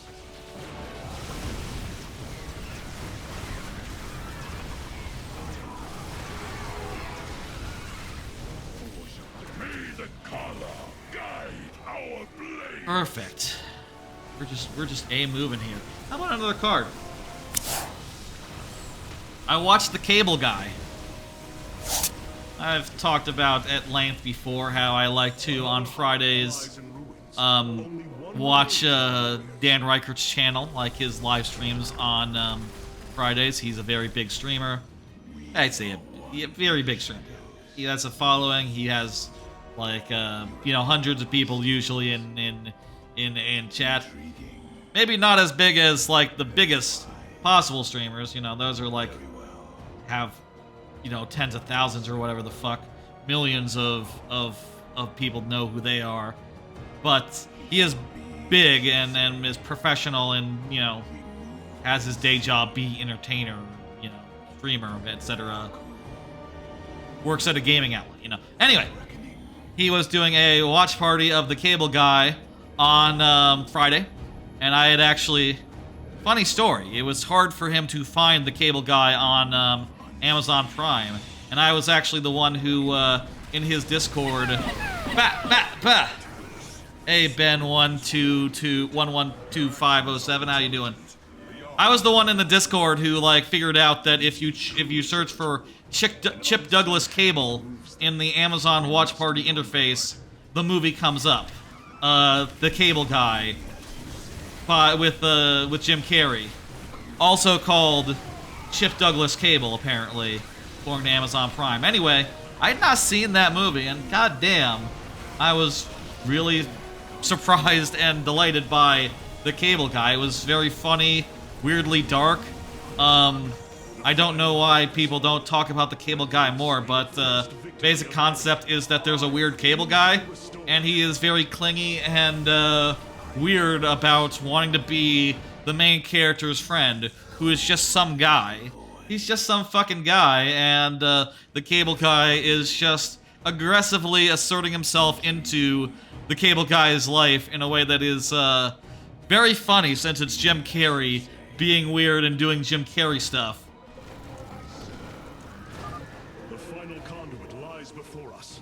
I mean, I don't want to quite spoil it, but there's some fucked up shit insofar as just Jim Carrey being weird and also being, like, way too familiar in a way that it just comes off as like kind of creepy, but also it is true what he says a couple times in the movie, where he just says, like, all I wanted to do was you know, I just want to hang out.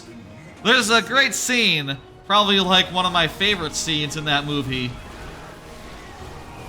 where he says in the most menacing way ever, spoilers for the cable guy. He says, I just want to hang out. No big deal. And he really, like, he just goes super hard on that delivery, and it's, fucking good. The warp conduits have been secured. It's funny. I also recently watched The Fanatic, which is also about a guy who is, you know, literally a stalker, and seems to have like a pretty acute mental health issues, you know, in the way that is uncomfortable. But despite having such a similar concept, like the cable guy is just fucking funny, and it works, and it's not offensive. There's a few parts that don't age well, in particular having to do with a line or two that are transphobic in a way that wouldn't probably be done now, but at the time was literally not thought about because the world was fucked up. It was different then, you know. But it doesn't... The cable guy is not a caricature. He is a cartoon, and that just makes it very, very fun. Really fucking enjoyed the cable guy. Woo! First mission done. Let's go. I'm gonna stretch. I would recommend the cable guy. It's on Amazon Prime for the time being. Apparently it's about to come off, so, you know, if you want to watch it now, I would recommend. The end war you warned of has begun. Tell me, old friend, what is it you have learned? I have witnessed the end of all things. Horrific legions of hybrid, raising world upon world. In the darkness, lording over them, a shadowy form. Amon. That does sound bad. Yet, you spoke of a way to stand against him. This vision was a benevolent one, as if an ancient voice. What does that called out mean? from beyond. The keystone shall usher you unto hope. Keystone. What does that mean? I saw a burst of Okay, light it's on reveal Korhal. the Zelnaga artifact on the Terran world of Korhal. So you want us to go to Korhal then? Keystone of this vision. Oh, the thing from the first campaign. Zelnaga standing against Amon in Cool. the end times. I believe this keystone will guide us to them. So the keystone is good for us. So why exactly was the I have always trusted the Zelnaga company that like of leadership demanded much in the first campaign There are times tasked us with getting it? whether I was truly They were actually like brainwashed to some extent by Young Artanis, Amon and the bad guys. come if you are to be the leader we Why did... now need. Okay. I feel like some of the plot stuff doesn't line up You will in go my to head, but Aiur on Korhal and receive not gonna worry this about it. keystone. I will marshal We need the our forces MacGuffin now. ahead. It's a good thing the MacGuffin In was gotten. return, the Templar will be ready. Not gonna worry about Entaro why Templar, it was gotten, friend. or why the bad guys seemingly put us onto it. And Zeratul, you must secure I should the pay Zelnaga more artifact attention. from James Raynor. My forces will reactivate the Spear of Adun, a warship that will be invaluable in the battles ahead. May Tassadar's shadow hide you. my all right, let's go. Train a combined total of 20 zealots. Okay, so this will be an actual mission where we're raising an army and such. Let's go. Let's do it. Maybe we're all zealots in this case. The Void Seeker No, we got our ruins. boys. We got a star. Transpired here. Zerg, protect the Dark Prelate. The Zerg in this area should have been eradicated. Stalkers, hurry to the Nexus point nearby and warn our brethren. Yeah. Another difference between the fanatic and the cable guy. Yeah. Insofar as the basic concept goes, the cable guy is a stalker in the same way that the fanatic is, but the cable guy is a cartoon, one, and a stalker who is obsessed with movies and TV and quoting and quotes things. But in the Cable Guy, it's fun because you're supposed to kind of like low-key like the ridiculous Cable Guy, and also again he's a cartoon.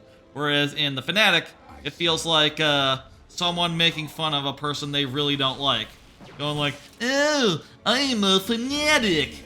Just the worst performance you've ever seen from John Travolta in that. Just like the most, wow, you really don't like this person.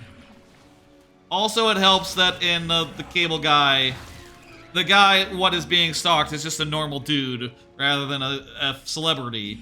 It's a little more relatable to imagine like, oh, someone just really wants to be your friend for no reason, versus like, oh, I understand why he wanted to be a famous celebrity's friend, because, yeah, that's goes with the territory. We understand the idea of, it kind of makes sense. And, I don't know, gotta... I understand it's a thing that sucks to deal with for those people, but it's not as relatable as just a single guy living in an apartment who the Cable Guy is now going to be his best bud. Just because, you know, he gave him free cable. For no reason, just be nice.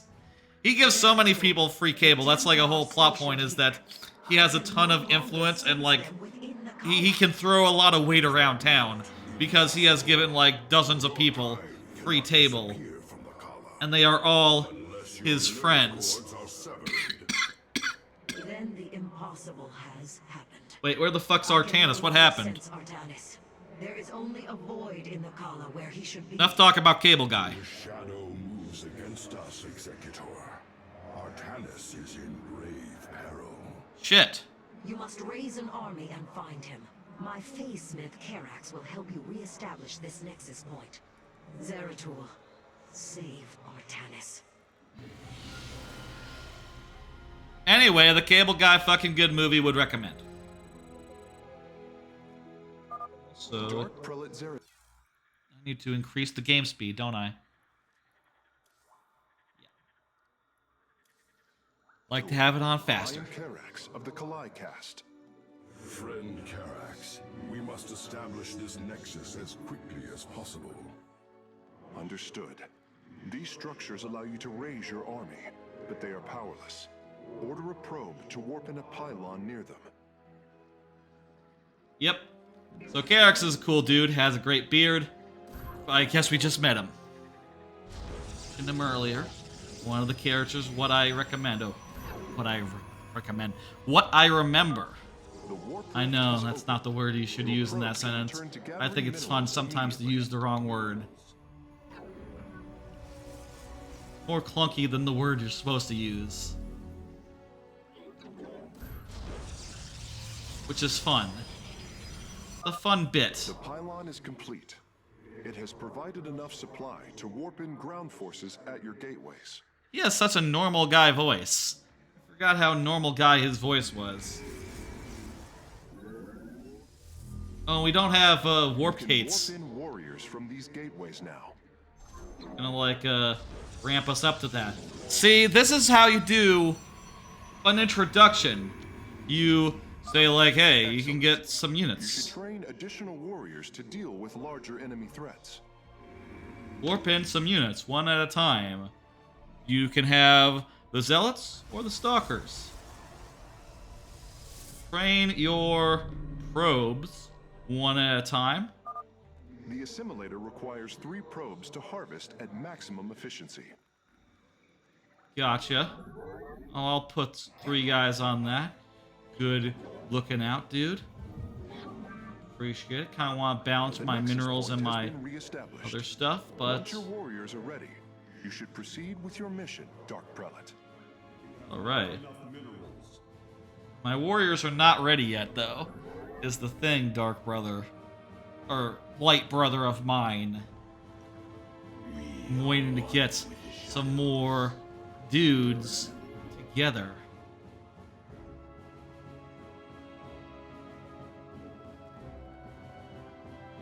State thy bidding.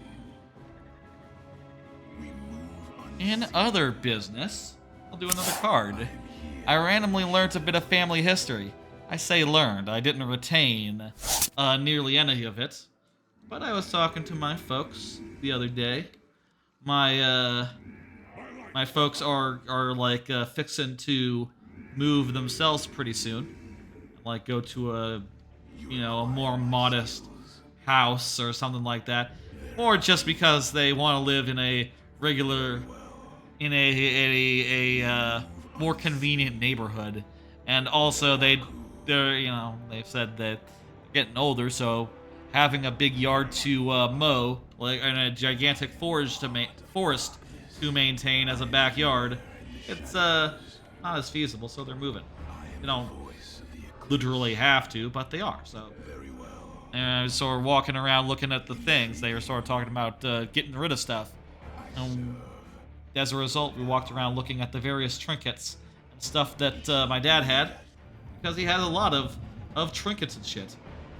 Look at this. It is automatically chrono boosting my thing. Oh, the chrono boost is permanent once you apply it, isn't it?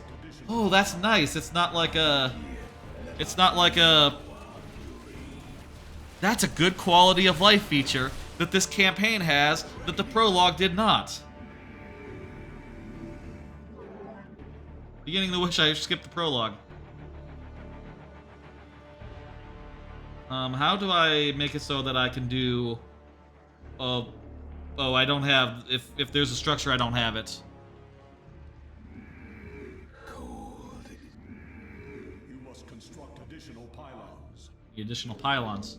So, we were looking at, like, paintings and photographs and odd trinkets they had gotten from, like, years traveling around, various, like, African art paintings from other countries. Saying like, oh yeah, that one's from Greece.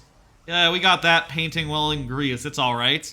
Just a painting sold on the street. No big deal. That's a photo of and the thing I was gonna lead to stuff like, oh, there's a photo of your great grandfather, his like rugby team back like 100 years ago, and there's like our great aunt who did this stuff. There's your great grandmother. She cut hair. Her barber tools are. I also have those framed. My dad has those framed. Which, okay, that's interesting. I wonder if everyone maintains such big collections of random minutia of deceased family members and all that. I'll say my dad, one of the things he likes to do is look into the family tree and stuff, and do those websites where you can make a family tree and put information and photos and all that together. That's one of his hobbies, so maybe that's more of a him thing than a universal thing, but it's kind of interesting to know, like, oh yeah, all these people did stuff, and now here I am, 100 years later. I also saw a picture of a young me with my cousin. There it is. Look at that. That's a very small me from like when I was 3 or 4, and one of my older cousins. Back when we were in Florida, I suppose. We need more pylons. Just make a bunch because we are. In fact, make another gateway as well.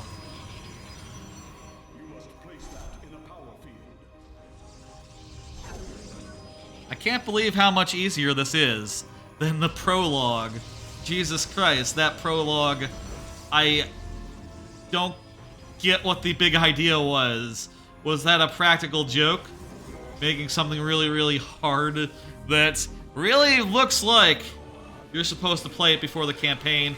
Also, no quality of life features, like permanent chrono boost. Maybe it was like a learning thing, like, they did that and then they figured like, oh, we should probably put some quality of life things that we don't put in the multiplayer, like free chrono boost. That should be enough, Dark Prelate. Your forces are ready to seek out Artanis' last known location. Oh, thanks for telling me. I probably would have continued working on it. Anyway, kind of fun to just walk around and look at all the stuff that, you know, you acquire over generations. And, you know, I definitely was thinking in terms of, like, okay, let's say you're on, like, Pawn Stars. What are you asking for this, you know, hand-carved bear? Oh, this hand-carved bear was made by a guy you knew in, like, the 1960s. Old guy. He made it himself and he gave it to me. And now it's on my shelf. Oh, that's pretty cool. You could probably get, like, $50 maybe? Hand-carved bear, one of a kind, made by an old guy. Who knows who? Looks kind of nice. Maybe $20. Maybe $20 for that.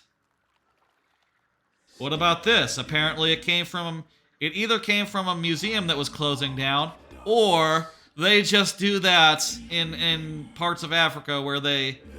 I mean, I'm saying this is my dad speculating. Like, maybe they just say they're closing down museums and selling the stuff, and actually it's just a work. It's a scam. Maybe that's just that's what they tell all the tourists. That oh, this is a good thing. This is worth something. While they're trying to sell their like weird trinkets. No. Cool African rhino statue. Kind of cool. Looks nice. Interesting set. You know, interesting counterpiece. I don't really have much in the way of ancient, old-timey statues or handmade crafts, other than stuff that is 3D printed, that sort of thing. That's more my speed than like African, you know, decor.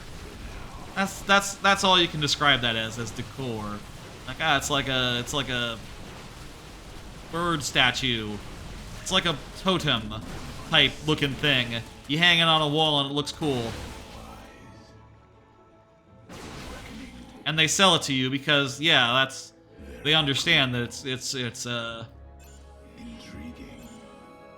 kind of thing people like. Another void pylon. We are at your service. Wait, are we? No, it's good, it's good, it's good. I thought maybe it was bad.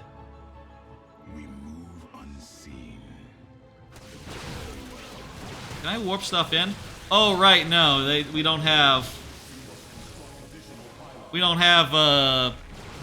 warping yet. Very wise. Zeratul, denier. These zealots have Ugh. corrupted.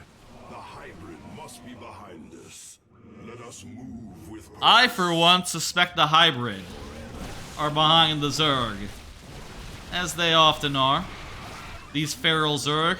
What else are they doing here? Being all feral and shit.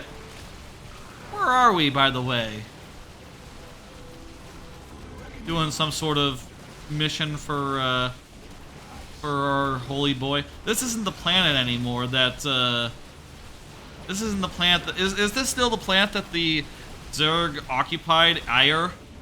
Or did we leave there to go somewhere else? I should pay more attention to what's going on. That seems like important things. I bet eventually when it opens up, it'll be like a map screen type thing, and we'll manually choose our locations once we have a little bit more control over the plot. That's how the previous games have been. Possessed. Solandis. I serve for now. Zeratul, I can sense your presence. The Kala is filled with rage. That's not good. My mind is being consumed. You're the main character, man. Snap out of it. Artanis, you must hold on. We are coming for you. Your lies are meaningless, purposeless. I grant you salvation.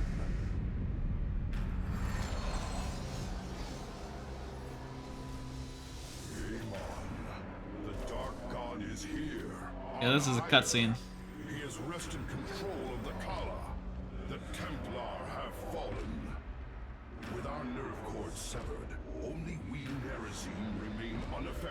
Huh. It falls to us to halt this madness. So basically, they have like a not a hive mind, but like a shared collective consciousness situation. And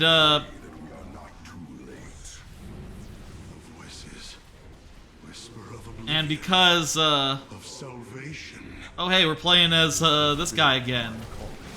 I guess the tutorial in the prologue was justified, but it's weird. They do a tutorial for basic units here. They do a tutorial for all the Zeratul stuff in the super hard campaign side story thing. Doesn't really make sense. And rage.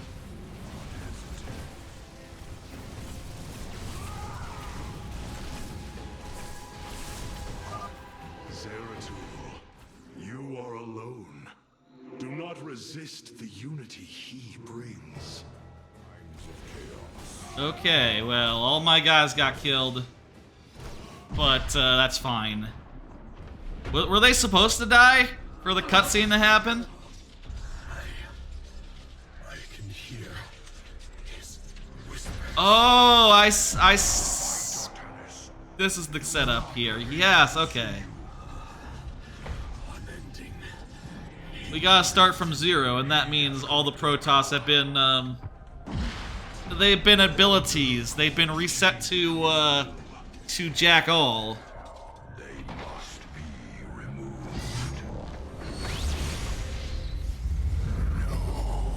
You gotta get a haircut, buddy.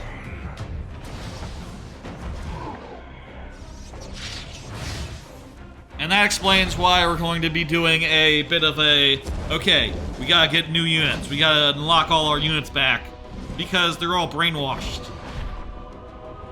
It's good to have that sort of narrative justification for the arc of the game, of a campaign. And Artanis is kind of a king, so how else are you gonna, you know, rob him of his kingdom? I guess there's other ways. Kings have been forced into hiding before.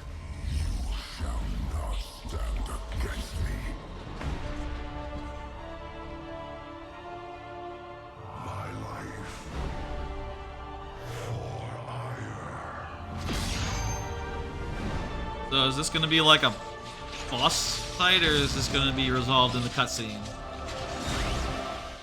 Resolved in the cutscene. Good cutscene though. Not as good as the one with the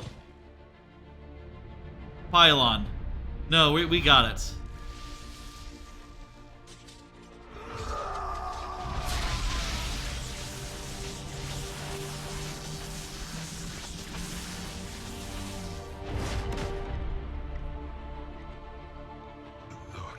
Ugh. Will guide you to the Selmacher.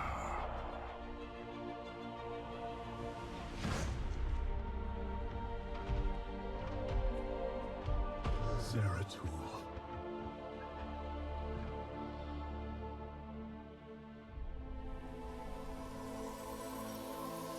Wait, Zeratul died? I forgot that Zeratul died.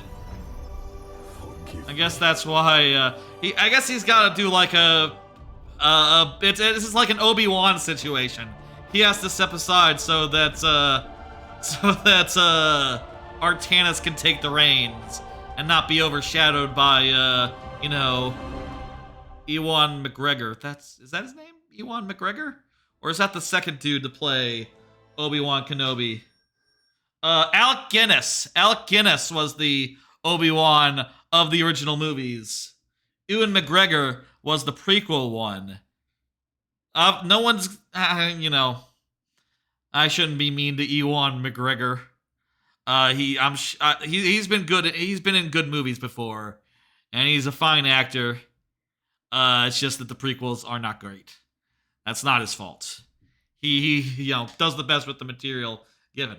I swear I've seen... What's a good movie with Ewan McGregor?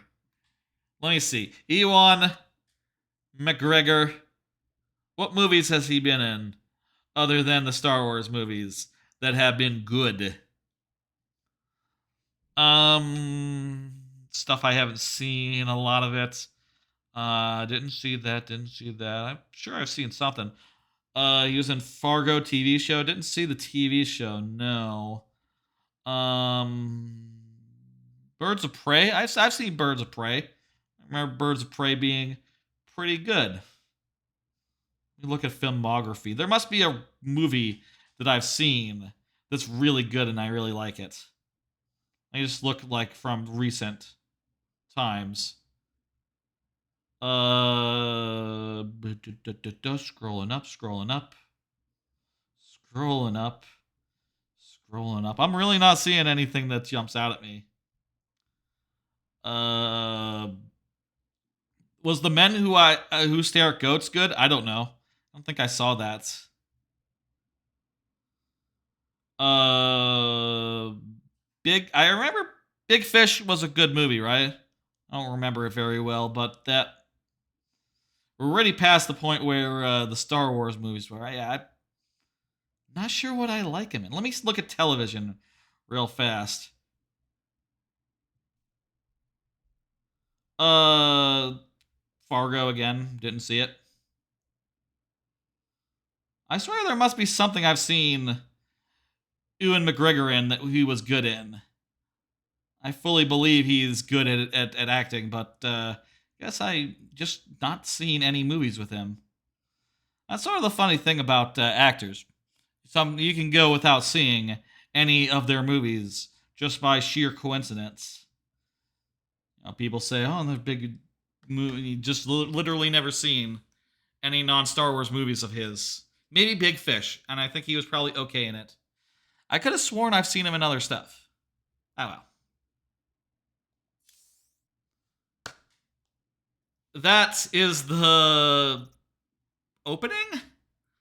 We're now getting into the part where you play as Artanis and you raise an army, I think. So that's gonna be fun. We're gonna go ahead and get the crew together. I don't know why these guys didn't have their cords. There's Carrey. He's in a spot of trouble.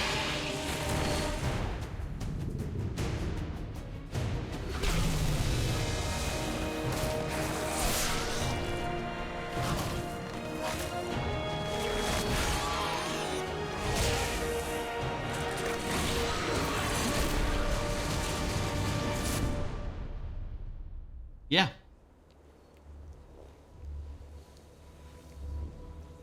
Alright, we saved Carrey, and now we're going to be best friends and maybe get a ship. I have been looking for you.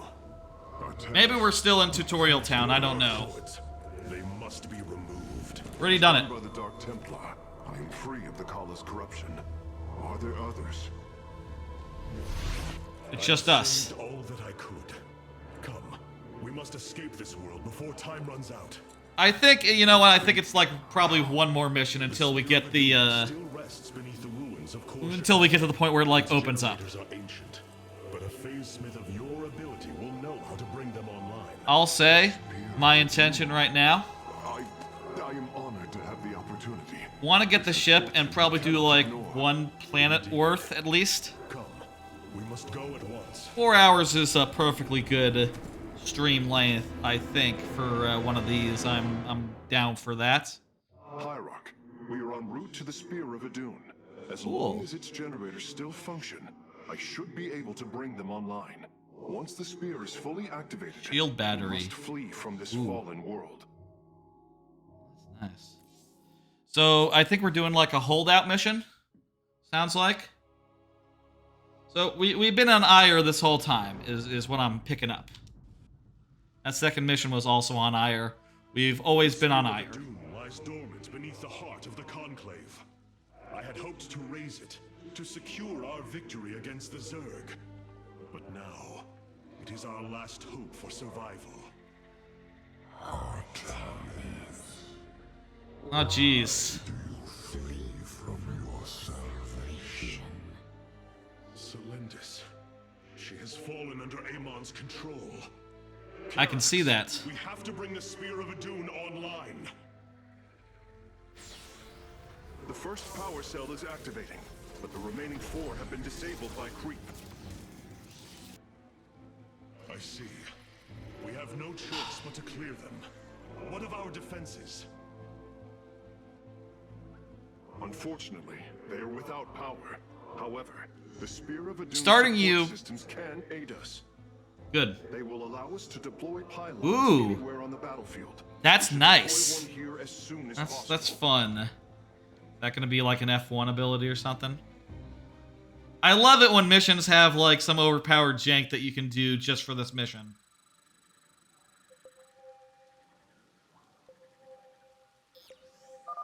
Control These photon Z. cannons can defend our nexus Okay. point, Hierarch. They require only a pylon to function. You can warp in Okay. a pylon. Oh, I think that might be permanent. I think Press we're. the deploy pylon button at the top of your command screen. Oh. Our cannons will now fire upon enemies within range. If I they think- become damaged, yeah. the shield battery will restore their shielding. These defenses will indeed be vital to our evacuation, but our first priority must be to clear the power cells of creep. Yeah. I think all the upgrade systems in this are like switch outable. Like you can, use them to your leisure. You can equip them and unequip them as you please. And I think all these slots have like multiple options that you can put in. Being able to summon a pylon just wherever you want is fucking sick. And addresses some of the... I don't necessarily want to have to send my my probes to go set up like extra Transform our gateways into pylons ahead of the army. warp in warriors to any area with pylon power. Good. We want that. This campaign is just so much nicer than that prologue. I genuinely don't understand what the prologue, what they were thinking on with that. Like, what the deal was. Was it supposed to be for advanced players? It's so weird doing a prologue where it has none of the quality of life features. Such as, like I said, the ability where the chrono trigger, the chrono boost is just a permanent thing that you don't have to micro. Honestly, I think that it should work this way even in the multiplayer. Some of the quality of life stuff I think is so good, they should find a way to make a balance for online and for competitive purposes because, yeah, I don't want to really have to think about whether I'm putting my workers onto gas or minerals.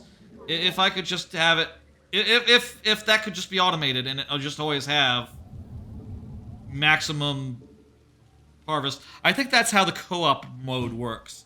I remember the co-op mode being quite cool and perhaps the best version I ever experienced of like actual multiplayer in this game. It's kind of fun to just build with a dude and, basically do the A move thing that you do. Circling bioforms on approach to our nexus. We must rally our defenses. How come I can't do... Oh, I need a cybernetics core. Alright, a cybernetics core goes right here. It's unclear which side to defend, but also... Oh wow, these things are replenishing our turrets, so we don't have to worry so much. Oh man, this is great. Remember in the opening prologue, we made like 100 turrets, and they got taken the fuck down. They weren't enough. Whereas this, Deploy pylon ability would be ideal for this. Of course, our probes can always warp in pylons as well. this is like so good. So nice.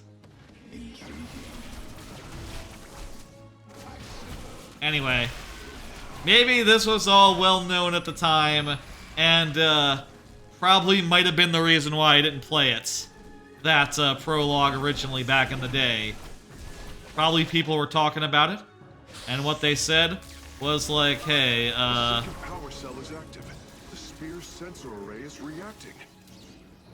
Do not deny your destiny, Artanis. we need to defend that. You have finally found true unity.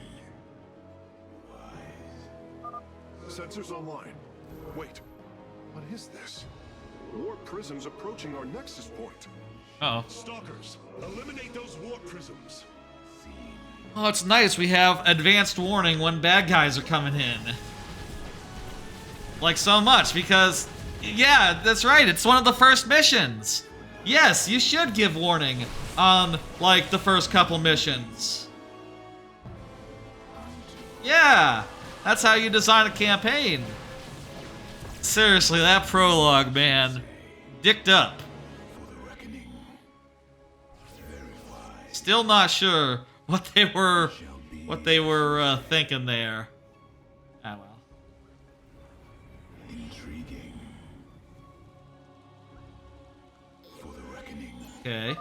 Our forces have discovered a Control warp gate. Z. Now, we only need to construct a pylon to power it. Warp gate online.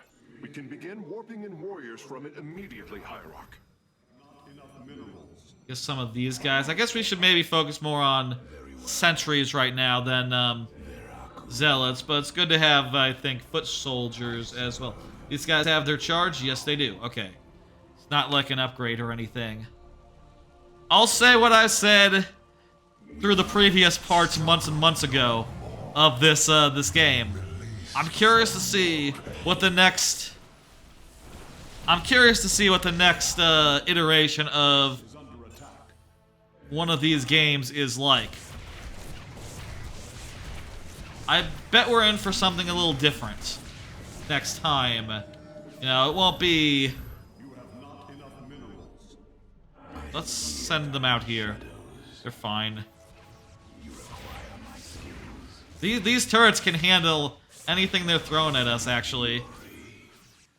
It shall be as you. I am the heart of darkness. Karax, I brought another warp gate online. Nice. Prepare it for immediate use. You have not enough minerals. Oh, this is great.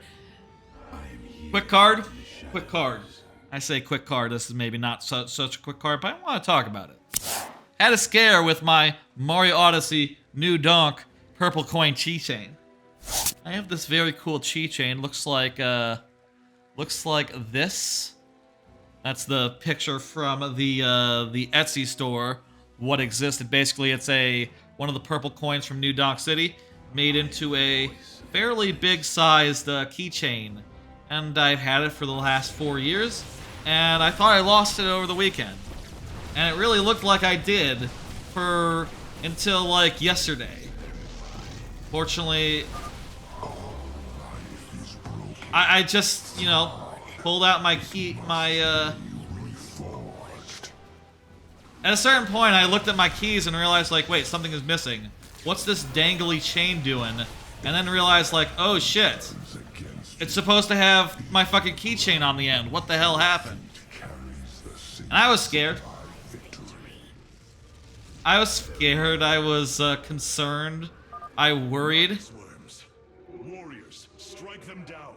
We are not defeated yet. Shit. You have not enough minerals. Base is under Let's do that. In fact, we'll do them in order. I was worried that I had lost it.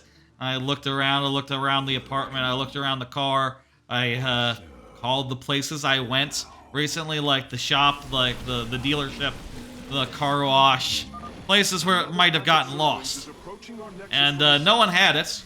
I was kind of concerned because one of the first things I did is I looked at Etsy and I realized, like, oh, the person who made this, the store that made this, they don't make props anymore. I can't find I can't find a purple coin that is this good on Etsy anymore. Even if I'm looking at other shops and stuff. And the other keychain, Mario keychains I was looking at just didn't measure it up. I considered looking for like a Donkey Kong one because, you know, I've said before, Mario Odyssey, Donkey Kong Country 2, my 2 favorite games. So a keychain of like Donkey Kong Country 2 would be equally valid, but I just couldn't find anything good, and I was very stressed out and just concerned, like, oh man, you know, I was talking about trinkets early, family trinkets, and like, I've had this thing for 4 years, it's gone everywhere with me, and because the chain just snapped or something, I nearly lost it, but yesterday as I was getting out of the car, I kicked something in the parking garage, which is like, you know, it's not like a individual garage, it is a parking garage. And I realized it was my keychain. It was on the ground of the garage. And either it had just fallen out the car door, or it fell out the car door just then, or it fell out the car door days ago, and I just happened to be in the same spot, the same parking spot, and happened to kick it before it got run over or something. And in any case, God, it was so close to being lost forever, just a piece of trash in a parking garage, and kind of a goddamn miracle that I get to keep it, and I can continue to use it as a keychain. Here it is. Lovely, lovely thing.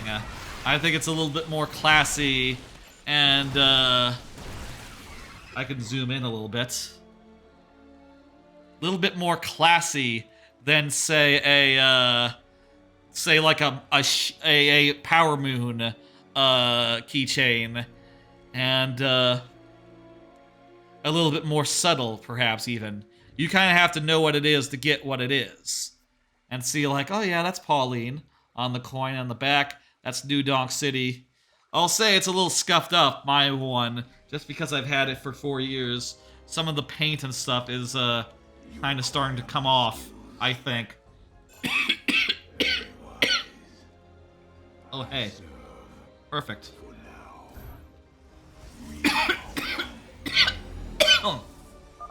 Well done, Hierarch. All of the abandoned warp gates are now under our control. It's, the paint on it is starting to come off a little, which is making me wonder, like, should I, like, apply a fresh coat of paint to it? But, my current thought is, like, yeah, whatever. Oopsie daisy.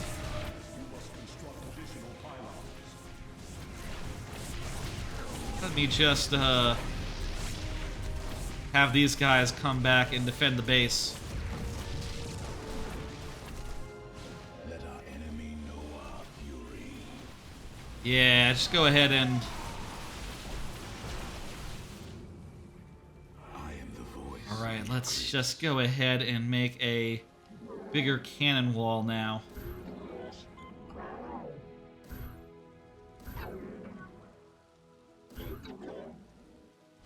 We'll make some more over here as well. Perfect.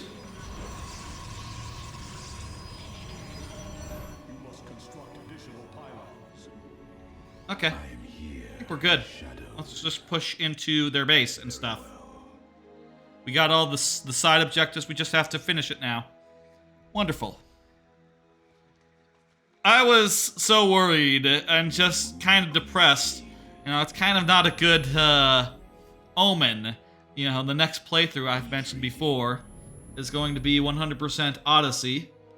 And to have lost the keychain, the Odyssey keychain that I have on the eve of that playthrough just doesn't sit well. You are approaching the Zerg's hive cluster. Yeah, let's not go there. Defended.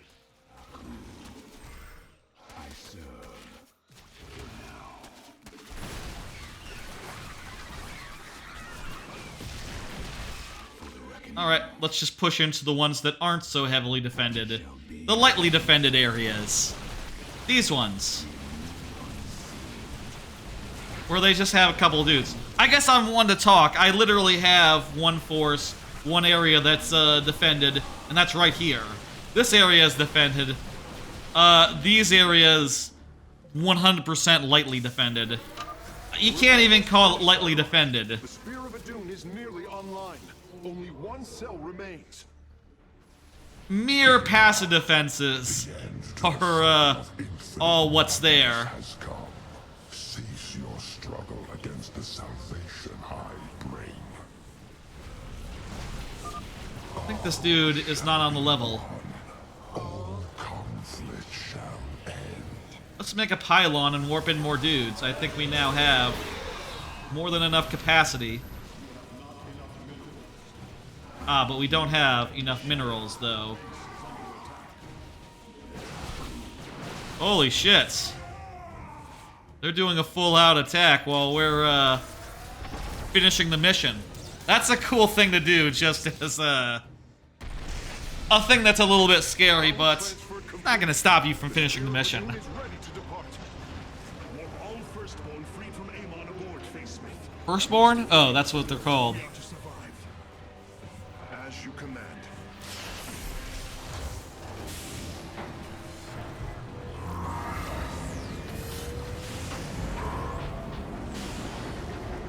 Ugh.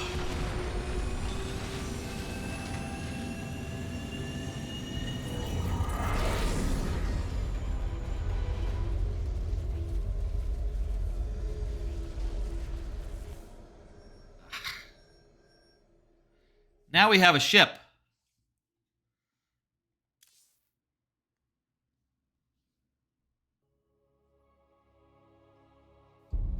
All right, now we have a ship. We've gotten through the intro. Things are going to start to open up, I reckon. I'm not sure how it works in this one if we get, like, multiple planets to choose from, like in Heart of the Swarm. But I'd be surprised if that wasn't the case.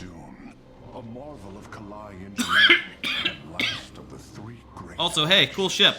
Each created to ensure the continuation of our culture in a dark time. Wow. Within its chambers rest contingents of zealots. Wow, this is a good ship to get. Sacrificed, entering suspension so that they may serve as this vessel's army. We happen to steal the ship with a standing army in it. I say steal. Lucky. The ship's lower decks contain a star forge capable of constructing weapons of war. There is much to learn about this vessel.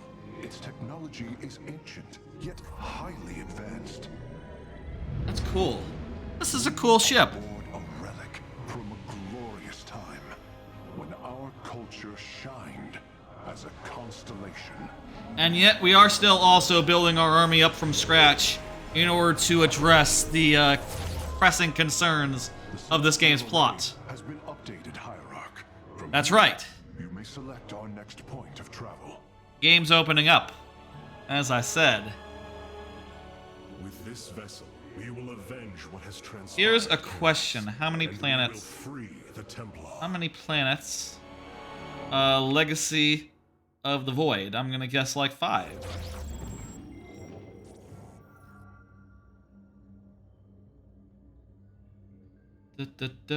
How many missions is Into the Void?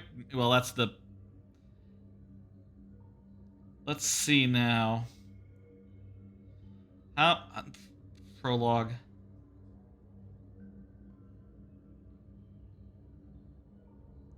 I'm gonna look at IGN. It has a list of planets. Oh, there's actually quite a few. Well, probably not all of them have, like... It's probably not, like, whole arcs like last time, is it? Probably more like 1 or 2 missions, I would guess. Or maybe some side missions, like on, Once more, my grand vision of reclamation left in ruins. I have failed my people. So we This must not stand. The Nerazim of Shakuras ritually sever their connection to the Kala.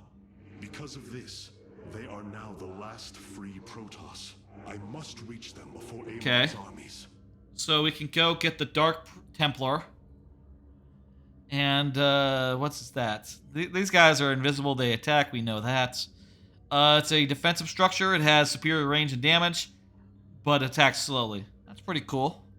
Alternate to the other, the cannon. The Terrans of Korhal have in their possession the Zelnaga keystone, which Zeratul foresaw would lead to our salvation. Though I have not seen Commander Raynor in many solar returns, I believe that sounds he will fun. give the keystone to us. Before we... Oh, I thought there was going to be like a... Huh. I guess we have to choose where we go and lock that in before we walk around the ship and see what's up. Okay, I'm going to pick Korhal.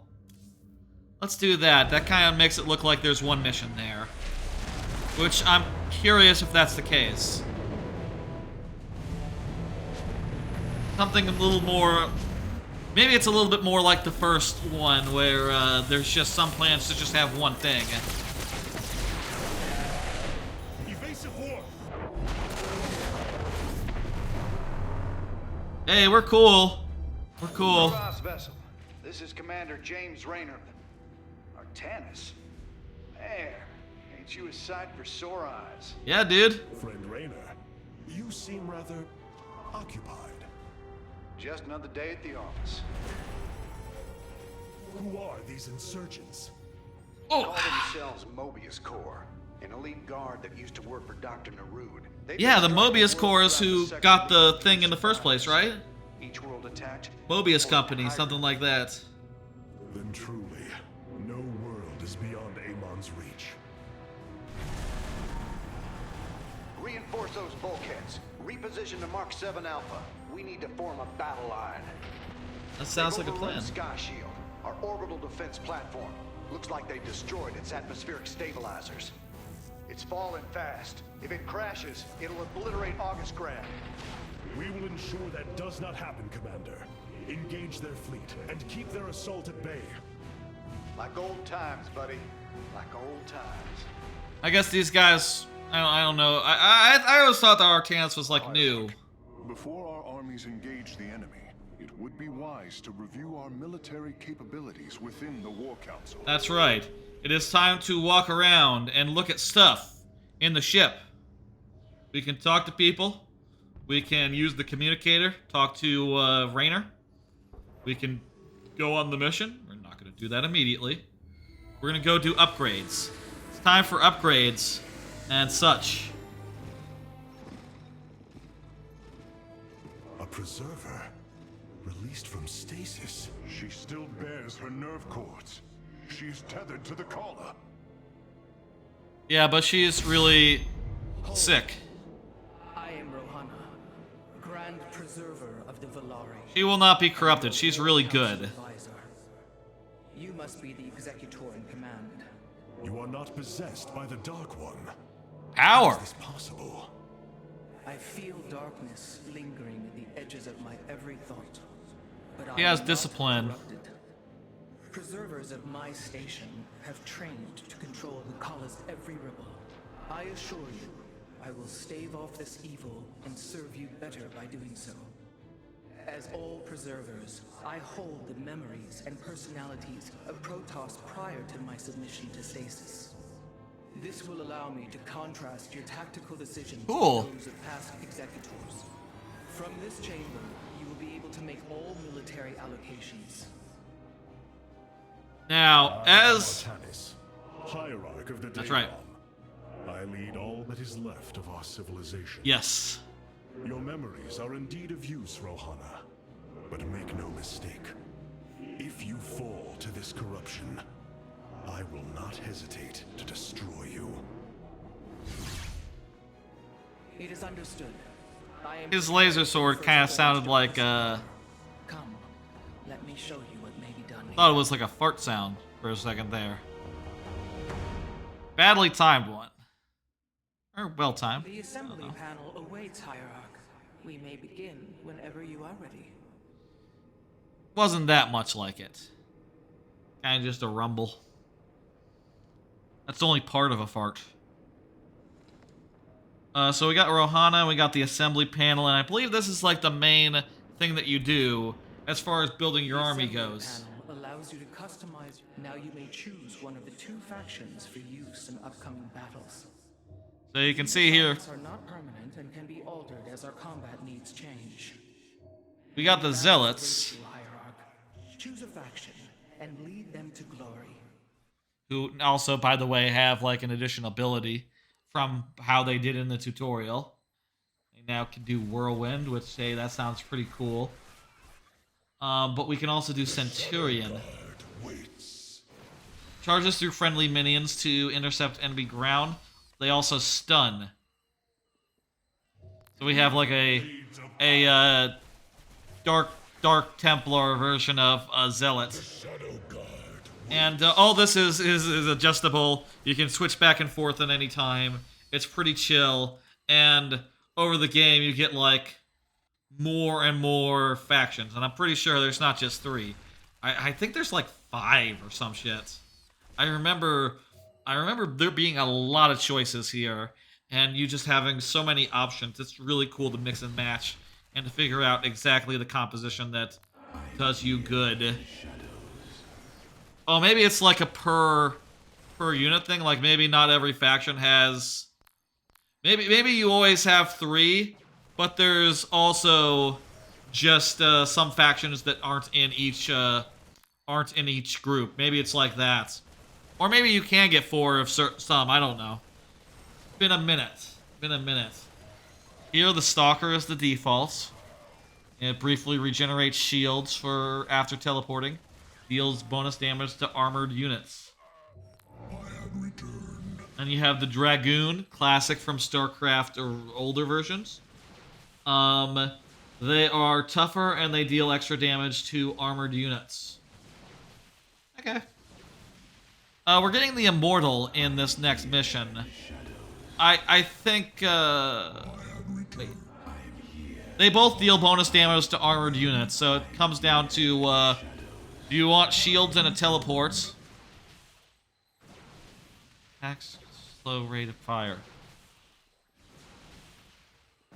Provides a high amount of life at the cost of reduced movement speed. Do you want slow and steady, or do you want fast?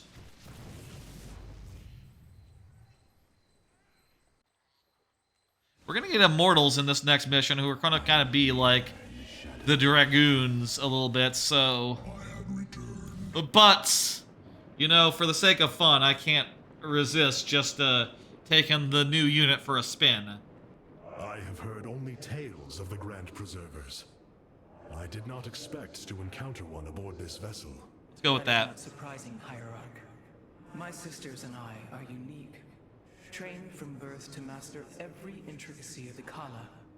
I have experienced its true depth, plunged the infinite spectrum of emotion and memory. It is because of this gift we were selected to enter stasis, so that we may guide you in our most dire hour.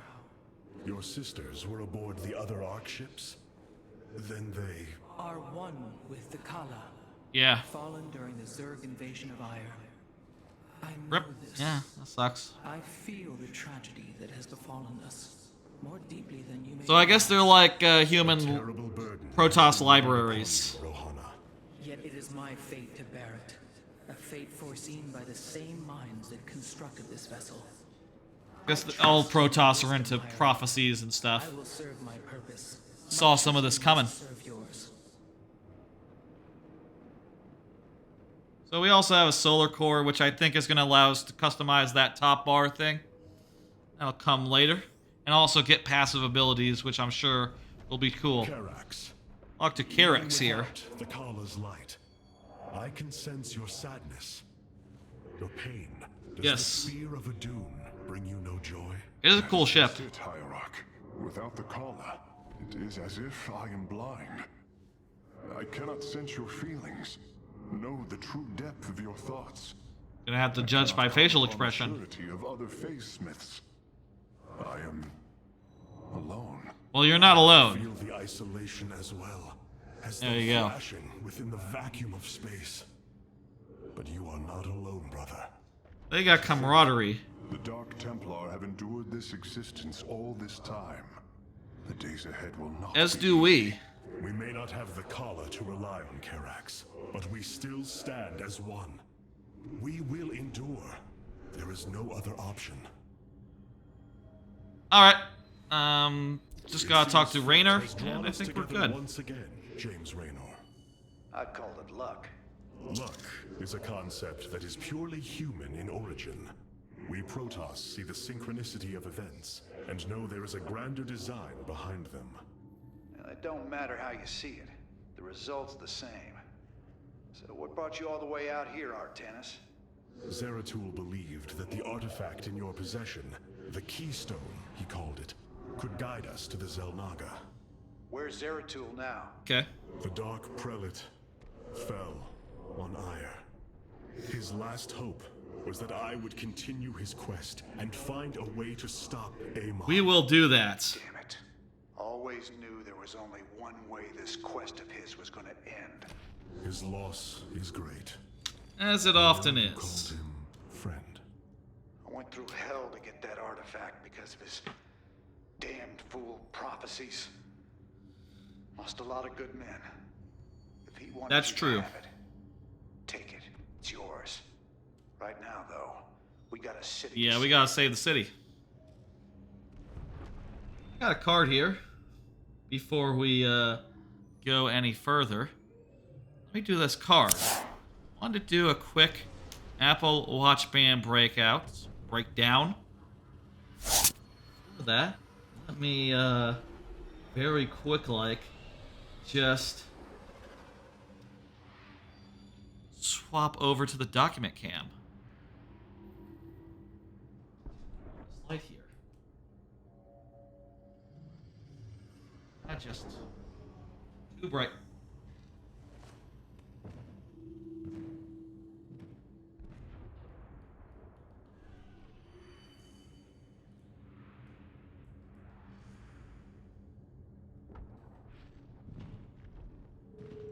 Try to find a good spot for that. How about I just turn that light off? It seems like this is plenty fine anyway. Ah, it's too dark.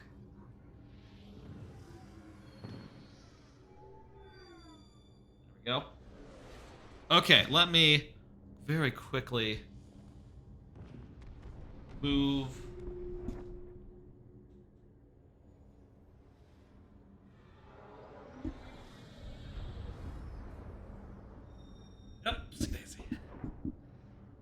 Move the microphone a bit. And very quickly, camera controls, presets. Where is it? There it is. And toggle tracking to make sure it's off. Okay. Set off. This one. This one. And is tracking off.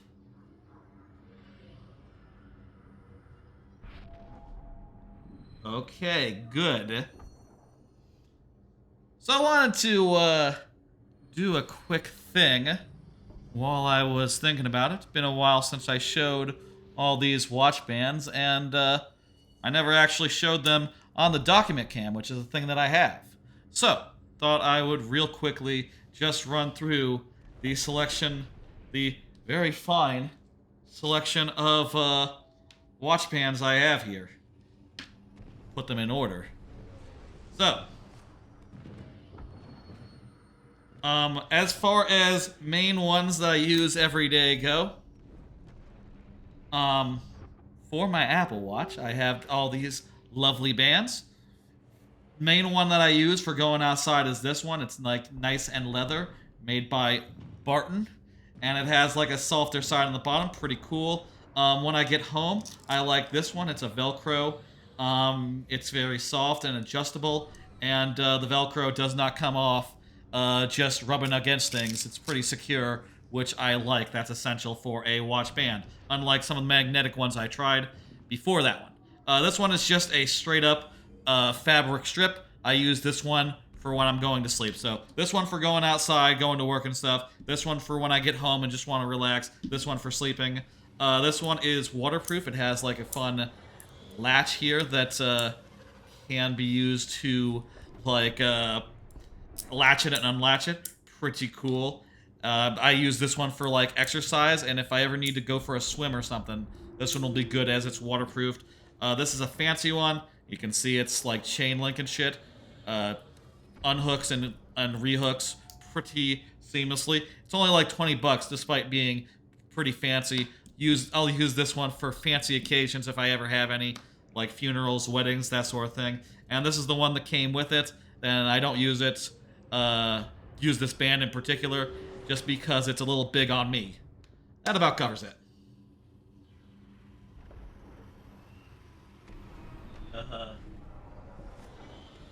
Switch back. Turn off the old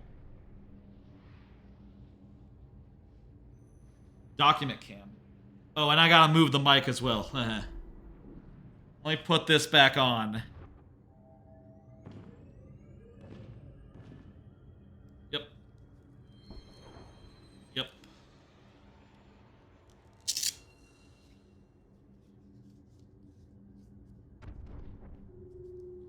Alright. I'm going to carefully do my password where you can't see. I hope the hell you didn't see any of that.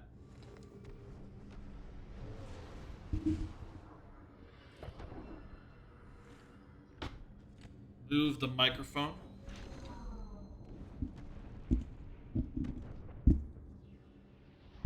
Back where it goes. And, alright. Get rid of that document cam. Let's do this mission.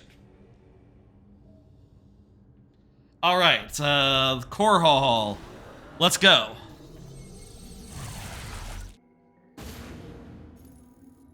Sky Shield. Whoopsie daisy. I shouldn't have, let me bounce out of here real fast. Go listen to the briefing. Hang on. That's...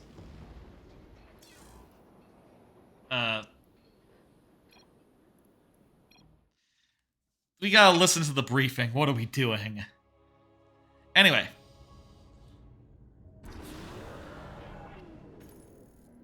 Sky Shield's in serious trouble, old buddy. If we can't bring it back online, August Grad's gonna take a nuclear-sized impact. Mobius Corps soldiers are on the platform now, and those guys are suicidal. Rather die than let us stop them. That's fucked up. Okay, so there's bad guys on the platform. They're very serious about holding it. Here we go. Let's do these missions. Looking like it's already like 11 p.m., so maybe we do the rest of Korhal and call it? Ain't good.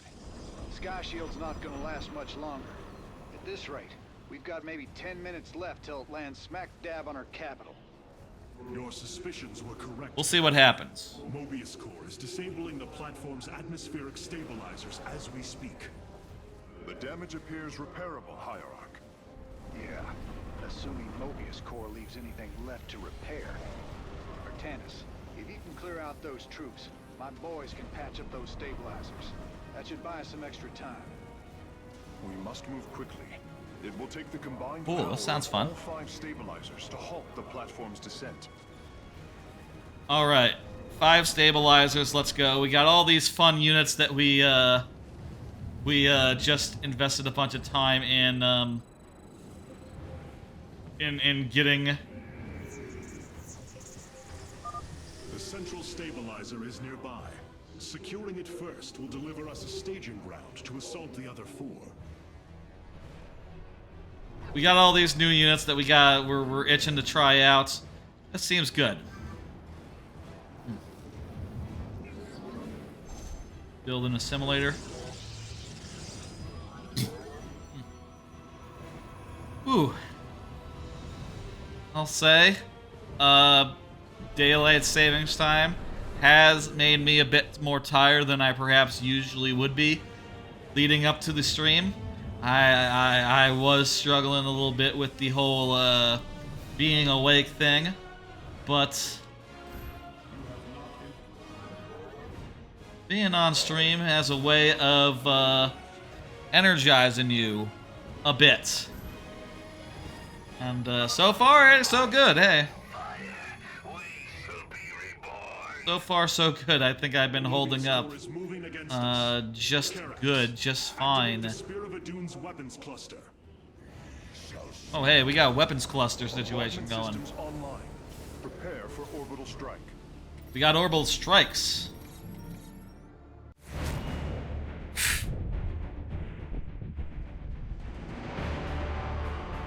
They're going for it in a way that's fun here. A little bit extra mustard on some of this stuff. Having a little bit of a cutscene before missiles come down, that's just cool. That's just cool.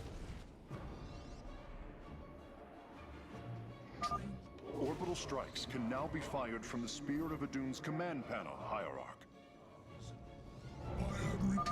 You must construct additional pylons. This will provide us with supply we can use to train new warriors. Okay. I feel like we should push out and find more minerals out there. Don't know why those guys have anti-air. I don't have any... nothing that does air.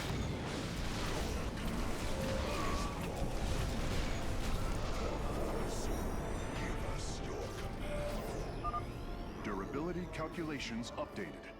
Commander, your construction vehicles can begin... Oh, crap. Thanks, Artanis. My boys are putting a sense... Let me move, because one of the reasons why I have the option to move myself around. Important information under my camera there. You maybe won't be able to read a tooltip or two, but I think that's the best possible thing I could. We should destroy it if possible. Completing bonus objectives will allow me to improve the Spear of Adun's power level in the future. Okay, I'll keep that in mind.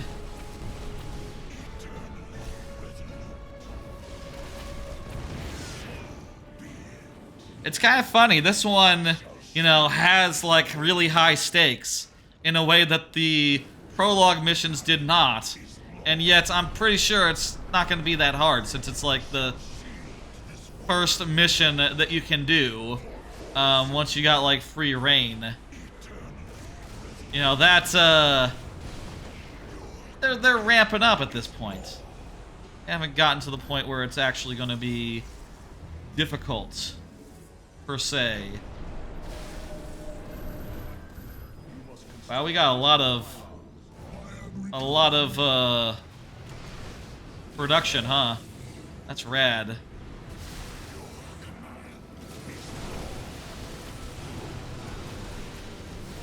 Kinda happy with this army size right now, honestly.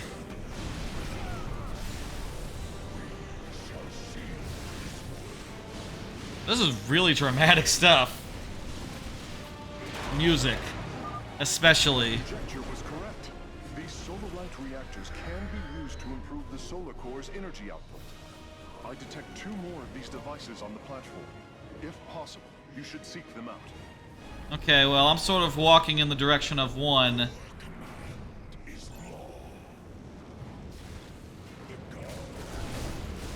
These guys are really good. I like these stun guys.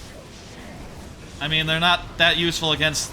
Well, I was about to say they're not that helpful against bunkers, but that was actually key once the bunkers actually got broken. Rally our defenses.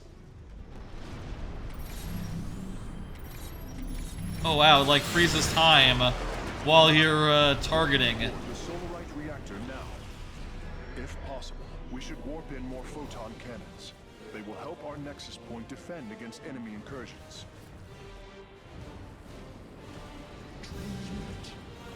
Okay, going to build some pylons. Where are my guys? Come on, let's go.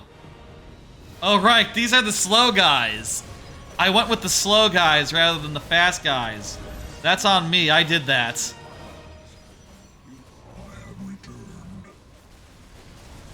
Okay, there they are. Slow but durable. That's the trade-off we went with. Hey, how about we build some cannons here? Like a couple of them in front of our base. And also let's build one of those shield batteries. Now get back to work.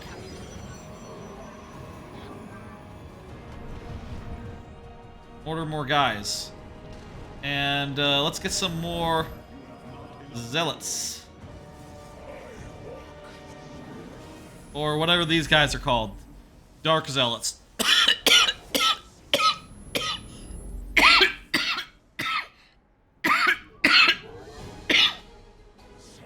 We have 6 minutes until it all comes crashing down, so let's do some of the objectives so that we can stave off defeat. I guess these guys are for stealth detection, maybe? Maybe those things are just for stealth detection in case you have stealth units by now, but we don't, and there's no way for us to do. Unless we were to have gone to the other missions first. Which we didn't do. Revising durability estimates. Nice work. Got a repair crew inbound. All right. Heads up. Looks like Mobius Core is starting to reinforce the stabilizers. Expect some heavier resistance. Okay.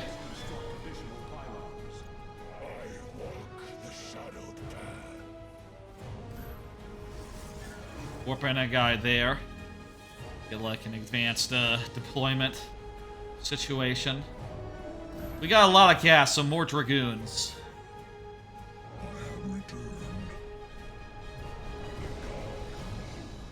Go this way.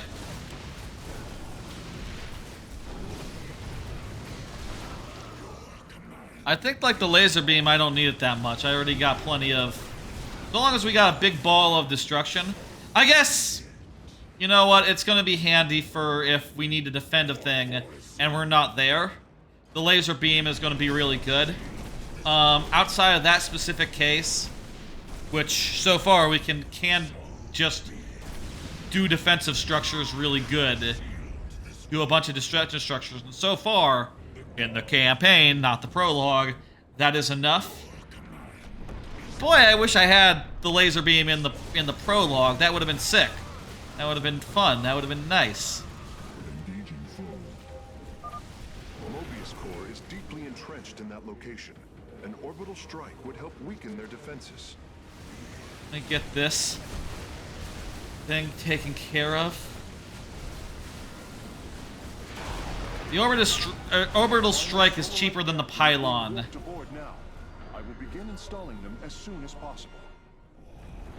I don't know, I feel like I feel like just shooting guys and summoning in more guys is better. So like doing like this and then warping in a bunch of immortals is better than doing like a third stabilizer has been cleared of enemy forces. Better than doing the other thing. Repairs underway. Man, you're sure pissing Mobius Core off. A lot of troops guarding the stabilizers. Make sure you got enough forces to engage. The stun is really good. Really like the stun. Stun in general is a great ability to have in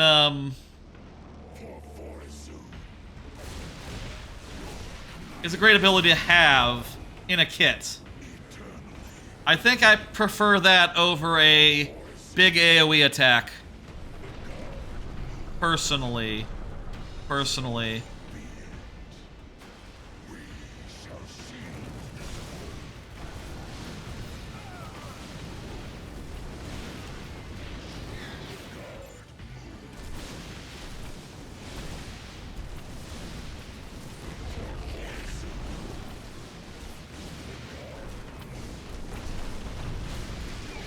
We got 10 minutes left.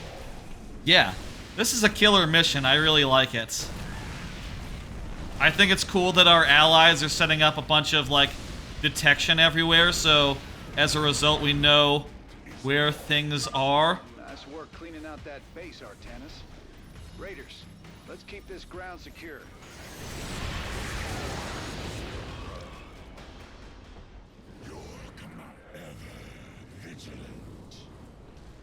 Really rad. And just being able to use these cool ass new units is just feels really good.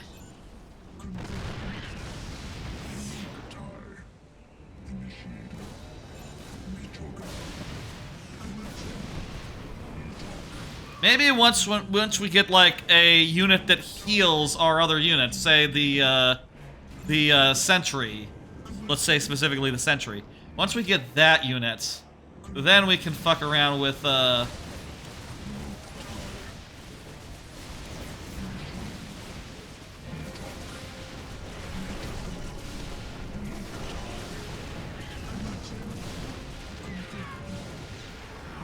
once we get sentries, then it is perhaps time to fuck around with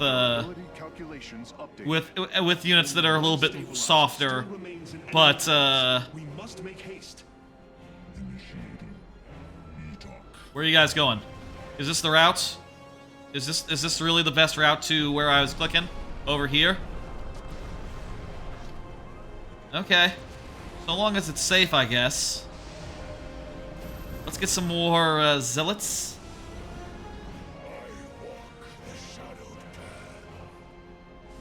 And maybe like let's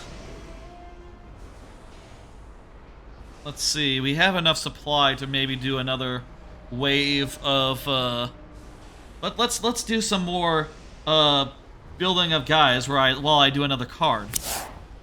How about them shorts? Still an odd thing to me. I'll say I've been making and putting up a short per day for the last week and a half and change. That's going pretty well. Some of them get some you know, some traction, and I like to see the likes and stuff come in. I'll say it is, on the other hand, also disheartening if seeing like the opposite of likes come in, dislikes, which you know, is not something that's publicly seen, but as the YouTuber streamer themselves, as me, I can see it come in, which a little bit disheartening. Though I will say sometimes with the shorts, I have seen dislikes just disappear, which kind of makes it seem like there are bots going around there disliking videos for no reason, which, if that's what happens, I genuinely don't understand what's going on with YouTube. Why would you do such a thing? That is mean if you are running a bot and just clicking random shorts and thumbs downing. I don't really understand. I'll say, so far, I had one video that did like a double-digit number of likes a couple days ago, and I was really pleased with that.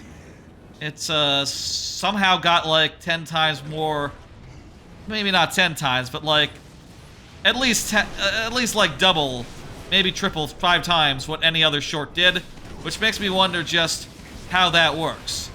If I'm not mistaken, I think it has to do with like the how far people watch, how long people watch, and how much of like by percentage people get through, which does seem to mean that not related to like conversion rate of likes. Hey, talk about that more later. And Mobius Corps is retreating. Admiral Horner will take control of the station from here. Gotta say. Ooh, that was a fun mission. That was a very fun mission. I didn't realize I was that close to finishing it, I guess. Maybe picked a bad time to talk shop, as it were. I think the key with shorts is that the shorter they are, the more likely, the less chance people have to click off.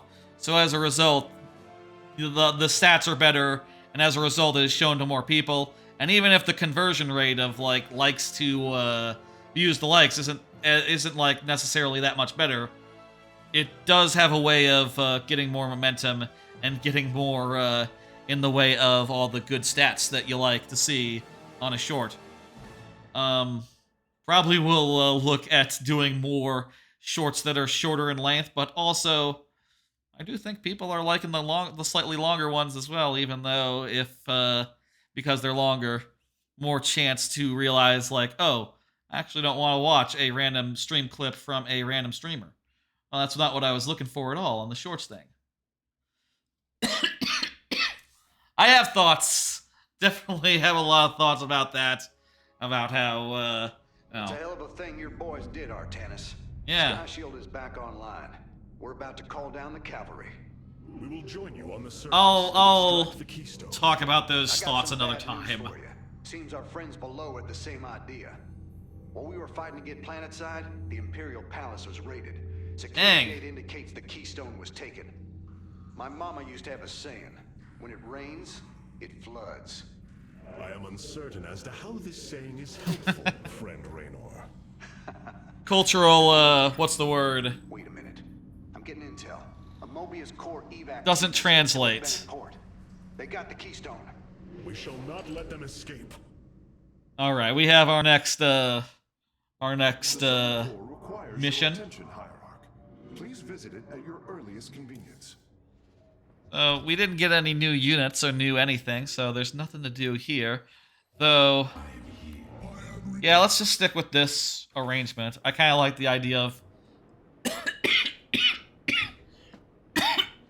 doing the reverse. I do think with shorts it's weird because I see... That's odd. I've seen a couple of shorts out there where people seem to hate them, and you look in the comments after you, like, inadvertently watch too much of it, and you realize, like, oh, everyone thinks it's bullshit. It's not just you. Everyone else watched and was like, what the fuck did I just watch? One I watched the other day, which was weird, was like a barber who was like doing a haircut on someone with like weird stuff in their hair, and then it was revealed they just like shaved it off and it was just normal under there, and people in the comments were like, yeah, those are beans, those are seeds, they put like poppy seeds in that person's hair and pretended like it was psoriasis, and yo, that's fucked up. People actually have psoriasis. I have psoriasis. You know, it's like an actual skin condition that is pretty goddamn common. And I'm sure there's other ones as well that end up with parts of your scalp being all, you know, inflamed and shit. And making a fake version of that for like for social media, for what's the word, clout, kind of bullshit. You know, shorts are weird, and I don't understand how those ones in particular end up getting likes, considering that they just seem to be actively trying to waste your time, but no one feels that way about my stuff, which are just pretty on their face, just funny little moments clipped out of context. I kind of wish most shorts could be longer. I feel like that's my impression of shorts, is that I feel like they could be longer. They could have a minute more. You know, there's ones that it's like, oh, I'm mixing up colors. What color is it going to be? I always feel with those, like, the rule is like, okay, it's going to be like 3 of them over 20 seconds. I could use another 3 more, actually. And the fact that it loops around and repeats the one that you just saw, weird. Also, a lot of shorts out there, they'll like end with a thing that ties right into the thing that was said at the start. I think that's weird. I don't know about that. Mobius short, basically. Anyway, enough thoughts about that. Our sacred law, the Deul, clearly forbids us to interfere with lesser beings, unless there is a direct threat to the Empire. They're not lesser, they're peers. Perplexing. Why do you assume that they are lesser beings, Rohana? I do There you not go. make an assumption. Gaze upon them. Unsophisticated, primitive. They communicate through orifices, mouths. Our mouth's primitive. Including myself, once thought as you do. But I have seen their nobility. Mouths are alright. No, it's not weird to eat and to speak. Oh, buddy. She's Matrix core. Truly an she doesn't even know about eating. She only knows about talking. Synthetic star. Wait until she learns about eating. What went into its creation? This chamber provides power to the Spear of Adun and all its systems. I don't mean to get in the way of the Majesty. Nourishment for our warriors. How long until you can bring its tactical systems online? System analysis has begun, but the star has lain dormant for an eon. Right, they got a star in their ship. Time, and a powerful ignition catalyst like solarite to restore it to full capacity. Solarite? The Firstborn haven't utilized solarite in millennia. Yeah, so we're gonna have to find, like, Ancient hierarch. We will need to exhaust even unconventional resources if we are to bring it to bear. That's side missions. It'll be side missions. Do what you can, Phase Smith. We will acquire what you need. Very well. You may begin augmenting the solar core whenever you are ready. And also now, this is where Carrey lives. In the engine room. I am pretty sure. No, now I move back where I was earlier on. Start reviewing your options, hierarch. Let's talk to him. Look different, Phase Smith.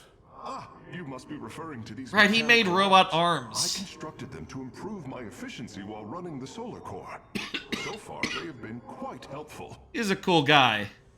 I always thought that it was kind of a shame that Carrey never got into, like, Heroes of the Storm. I think he could have been pretty okay.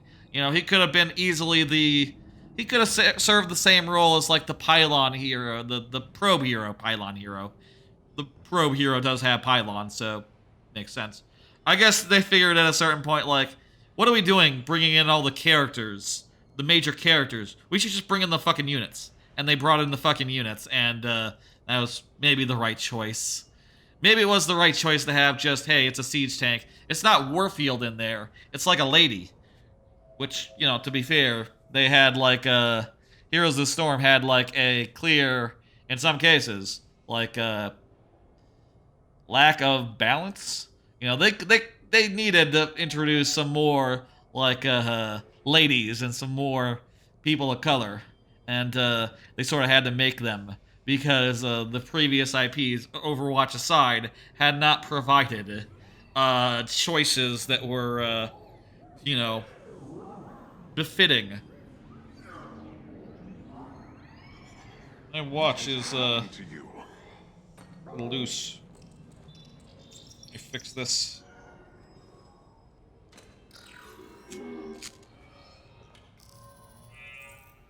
Weird. There it goes. Okay. Again, let me enter this in. And do it in a way where it's not shown at all. Hopefully no reflection, right? I have noticed that, like, sometimes when I'm, like, waving my watch around, you can see the reflection of, like, monitors or my stream deck. That's fine. So long as you can't see what numbers I'm putting into the watch. It's all good. It's all nice and fine. Let's look at this shit. This array displays an overview of the Spear of Adun's weapon and support systems.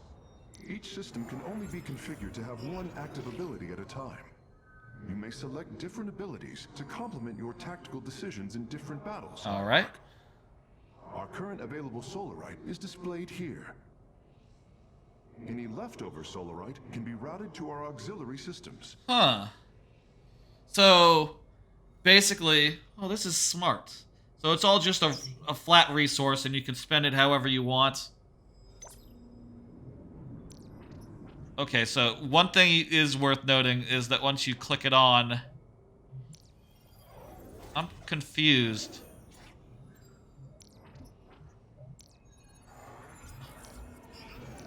What? Huh?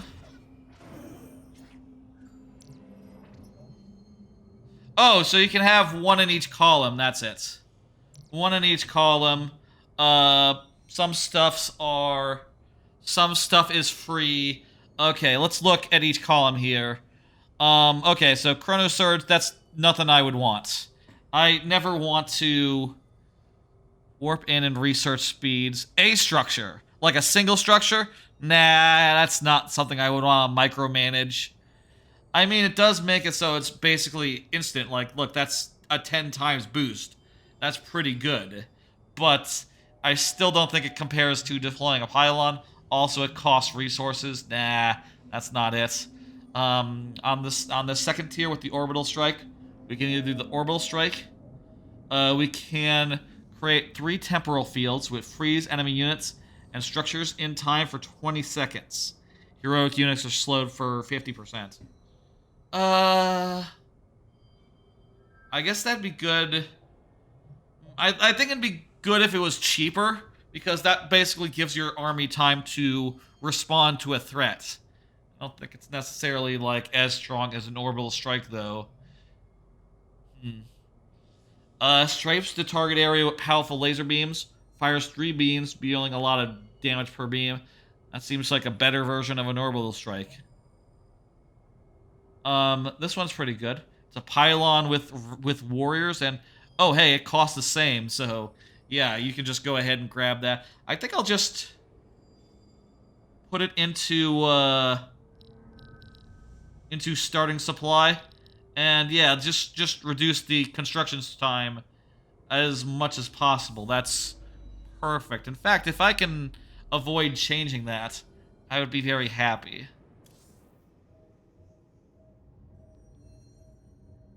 It's looking bad. Check with Raynor. A lot of dead people down there. Yeah? We gotta take these bastards out. What could have led these Terrans to come under Amon's throne? I don't know. They were assigned to some top secret details. Corporate. Security at Dr. Narud's hybrid research labs. After Valerian re-established the government, the Mobius Foundation went dark. Last transmissions were chaotic, crazed. Next thing we know, the attack started. The name Weird. turned them into his slaves, an army. They are dangerous. All right. But they are only the start of the war to come. You always were the optimistic sort. Raynor's good. I do think Artanis is a little more straight-laced. He's a little bit more kingly, you know, compared to the plucky rogue of Raynor and the what's Kerrigan's characteristics? The like determination,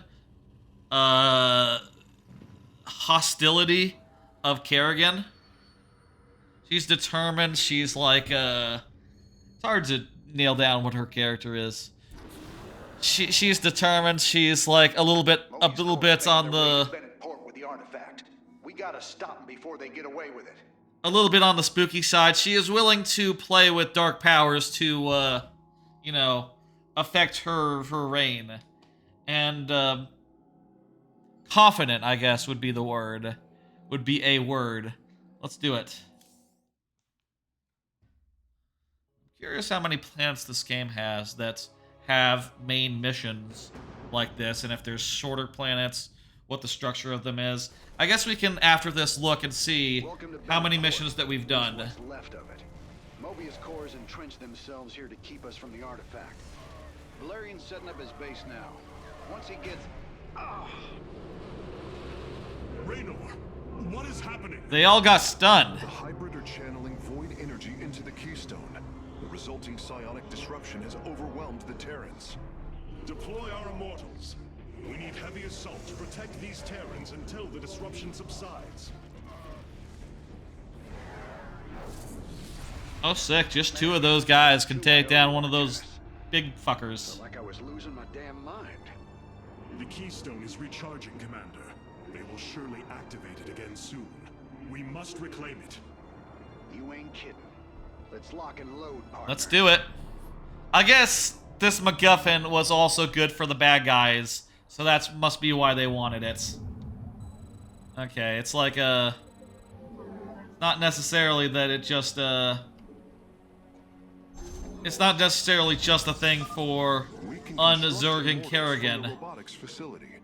They are quite effective at sieging enemies or defending our allies. Yeah. We need to, All right. My boys are taking this fight to Mobius Core. And once you got your defenses in place, bring the heat.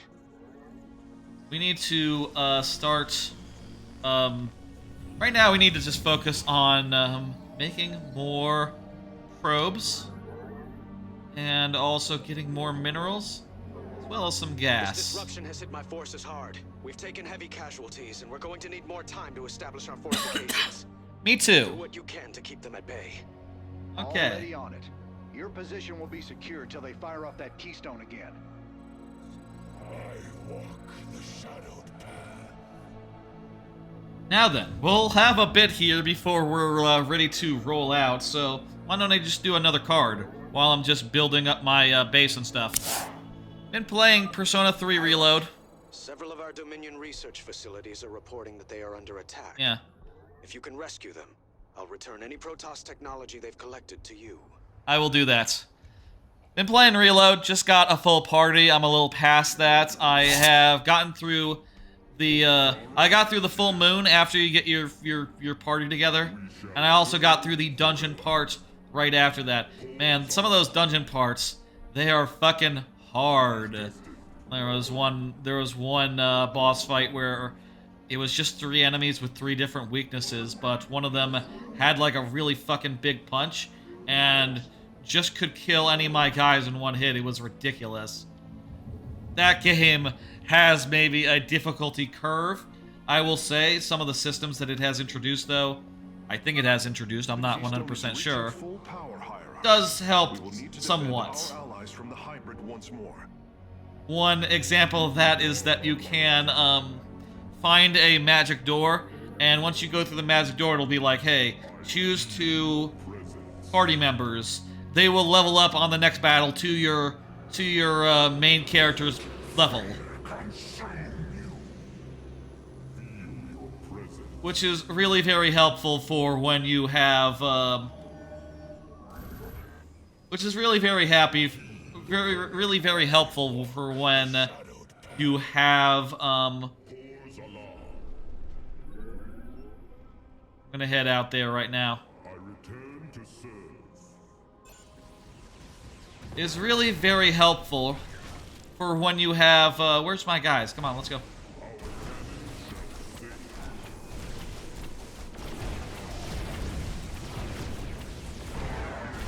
It's really very helpful for when some of your guys are just really far behind and you want to get them up to speed and back into the swing of things and have them be useful again.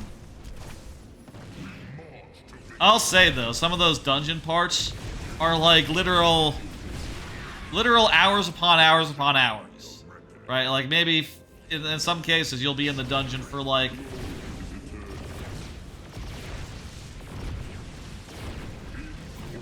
whoops, I think I killed my own guy.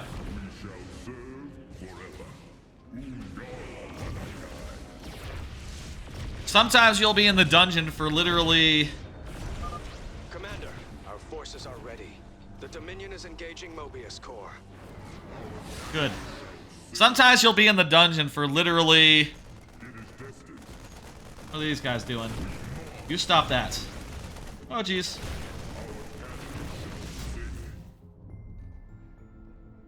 Maybe I should have used the thing.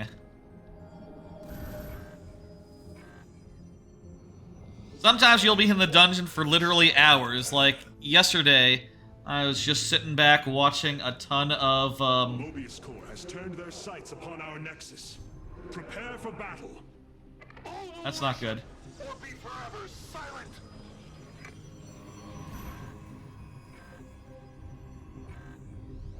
I was sitting back watching The Wire, and I tell you, like 3 or 4 episodes went by before I was out of dungeon stuff.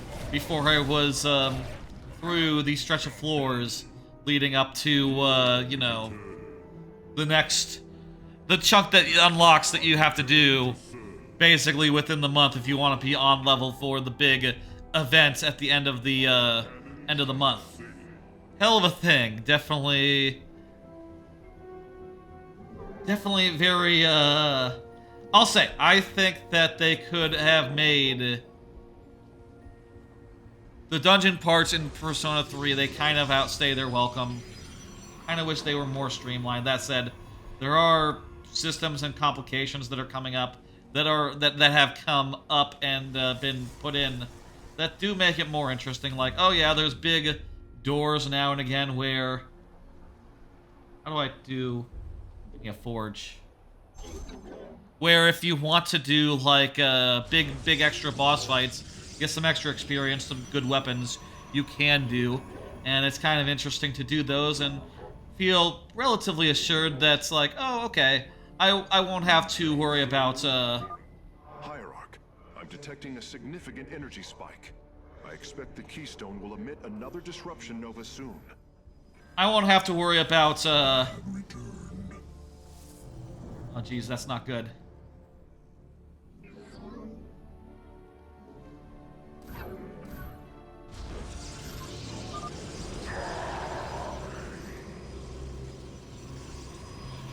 I won't have to worry about, whatever for a bit now. What the fuck was I saying? Plot-wise, I'll say Persona 3, where I'm at, like, September, like, mid-late September. It's getting good. Stuff is happening, the characters are beginning to develop. There's, like, some real intrigue. Shit! I didn't realize that was also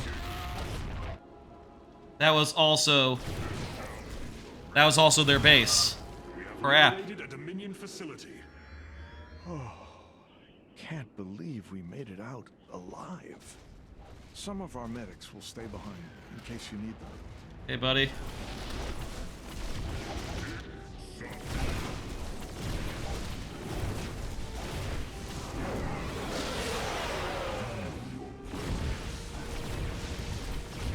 Alright, I think we got this one. The attackers have fallen. Forge ahead to the Keystone's location.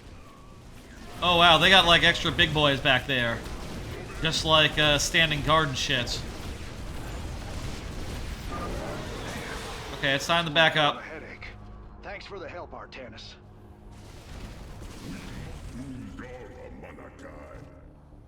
Okay.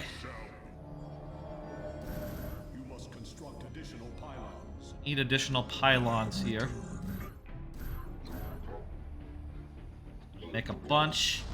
And get more immortals on the way. I'm having fun. I'm like 90 hours in, apparently. Apparently, I think I got like 4 months left in that game, so definitely nowhere near completion. It takes a while to get through every month just because you have to... I say you have to. The best...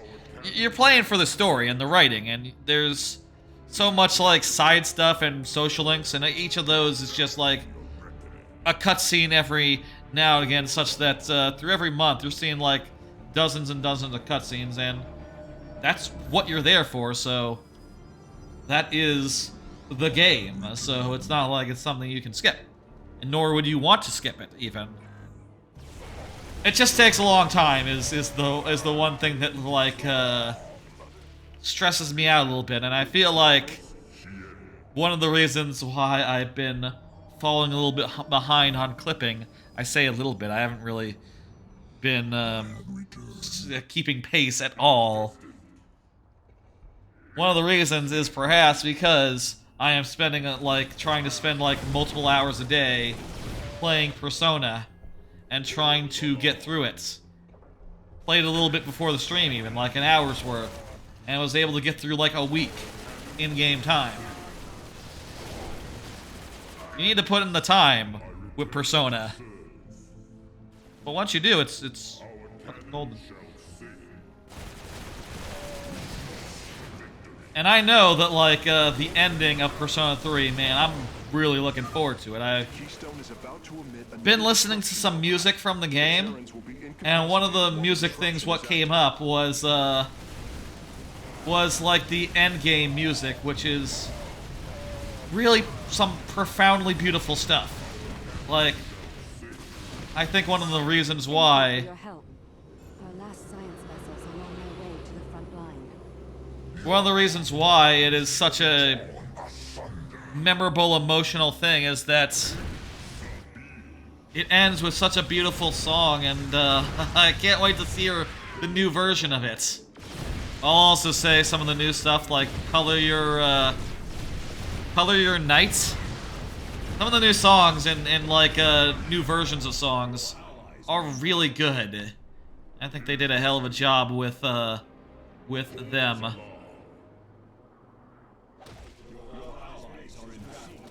I'm coming. I'm coming. Here I come. Sorry, I happen to be a bunch of slow guys. I guess this would be a great time to have time stop, actually. If I could freeze these guys for 20 seconds, oh my god. That'd be really good for me right now. I'm gonna put this here so I can warp in more guys.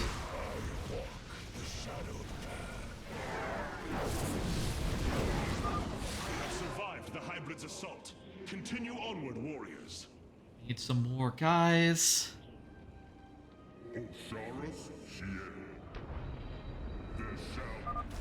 dark there for a while. Good thing you've got our backs. We've broken their defenses. Let's get some bunkers out there. Yeah, once we now this is one of those cases where you can really snowball. And I think we have gotten to the point where we have more than enough resources. Honestly, let's just really quick build a bunch more gateways. Anyway, Persona 3, trying to get through it. I hope to... I don't know when. I hope to make steady pace, and I'm always just trying to find time to get another month done. Get another month done, and sooner or later I'll have gotten through. So long as I continue to push through, so long as I continue to, you know, manage the combat.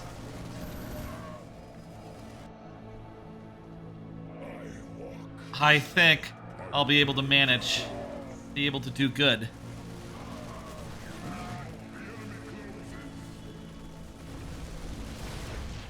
We're pushing them back now. I think we have enough guys where we can do some stuff. Hell yeah. Oh shit, these guys, they're like rallying through Dominion SCVs. Establish a fortification dangerous line here. territory. Oh. Maybe it's not so much dangerous territory as much as they are attacking our shit from the backside.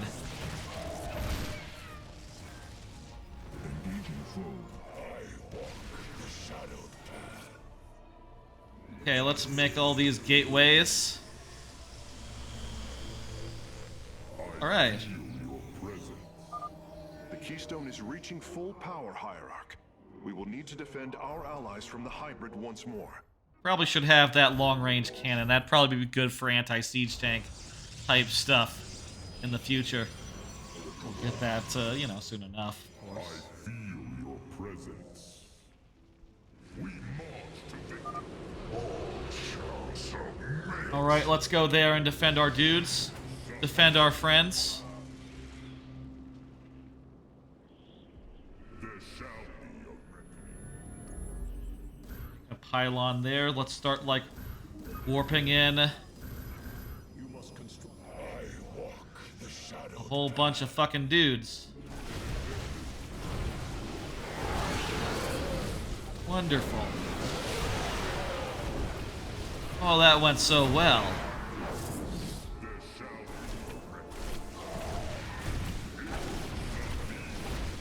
Yeah, we can push them at night now, and it's really goddamn effective.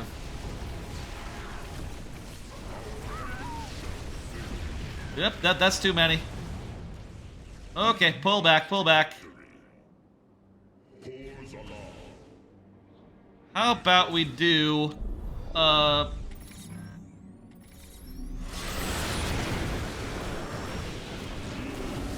business. That worked pretty well. Hey. The hybrid's assault stopped. We can move forward once more. Hell yeah. Another card. Been listening to Revolutions podcast. Just got through the Mexican Revolution. Got through the entirety of it over the weekend and also today and on Monday. Just basically listening to it nonstop while at work, commuting, that sort of thing. It's a good revolution, though it's funny how obscure it is because it is basically a big fucking civil war that happened in Mexico, like around the same time as World War I, and we just, in general, I don't think we know that much about it. Like that's just a whole period of history that is just lost on us, just obscure. I think the biggest highlight for me is as far as like interesting stuff from that revolution, I would say Pancho Villa is an interesting character. Basically like a Caldeo, a cowboy general who was very much a man of the people, sort of a Robin Hood type figure. Initially was, you know, tried to be nice to America, but eventually when he realized that America was never going to be on his side, he decided to instead kill Americans, which, you know, probably didn't make him popular at the time, but I don't know. Seems fair when you're at war to kill people who are funding your enemies and giving them weapons. And also who you really did try to make be your friend. Really honestly and earnestly. And they just never would.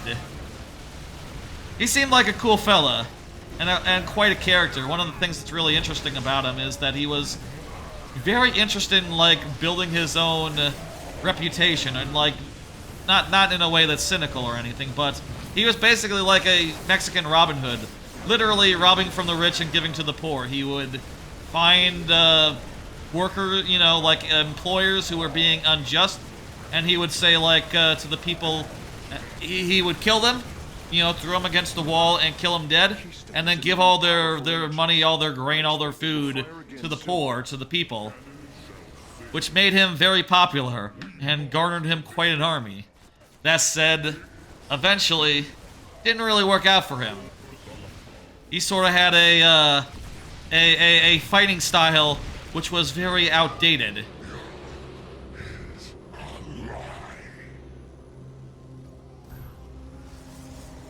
As I said, the civil wars of the Mexican Revolution, all these take place around the same time as World War I. So, like, this is a cowboy running around on horseback, mostly doing cavalry charges, when his opponents, who are a little more conservative, realize, like, oh, trench warfare is really cool. Let's do trench warfare. He really has no answer and just ends up losing pretty badly, repeatedly, just charging into trenches and, you know, seeing massive losses. Really interesting how that ends up working out.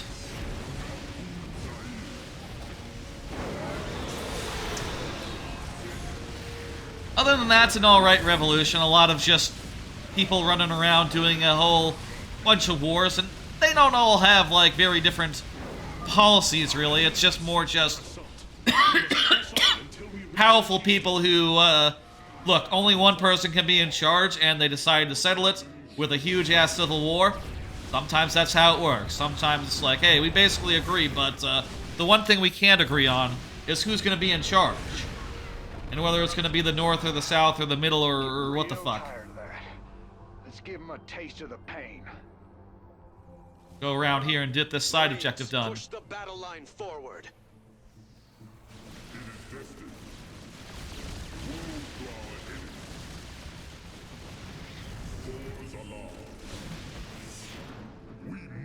to victory.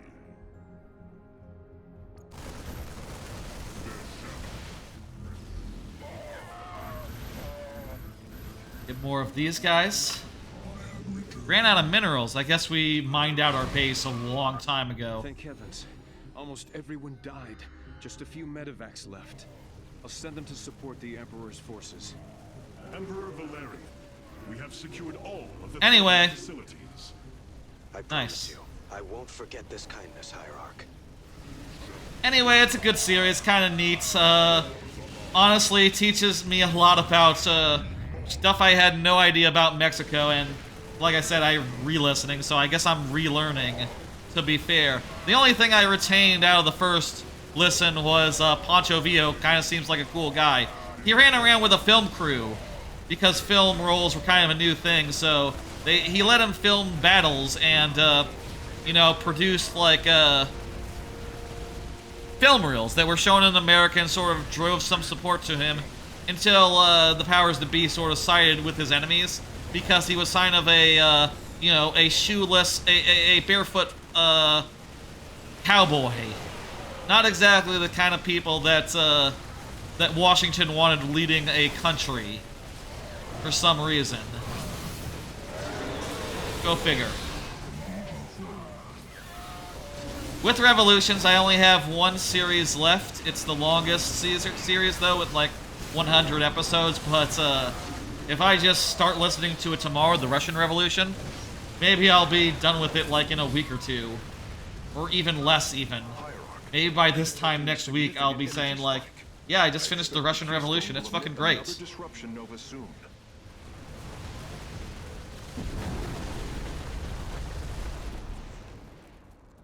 Well, that did it. We pushed Mobius core back. Killer. Look at this place. Even the Zerg didn't tear into the city like this. That's odd that they didn't. I guess these guys are really the worst guys. Makes sense to fight the worst guys at the end of the last game, rather than guys that are not quite as bad as the previous guys that what we fought. That's it for this chunk of the game.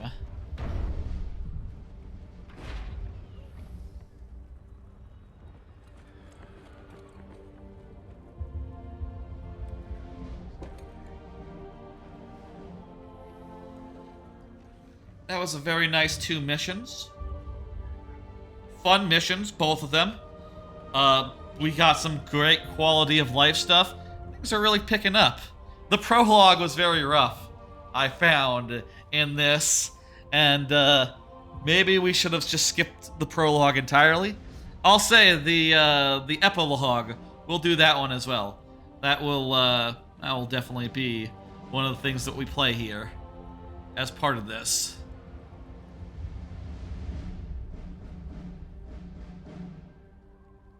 Yeah, real body count there.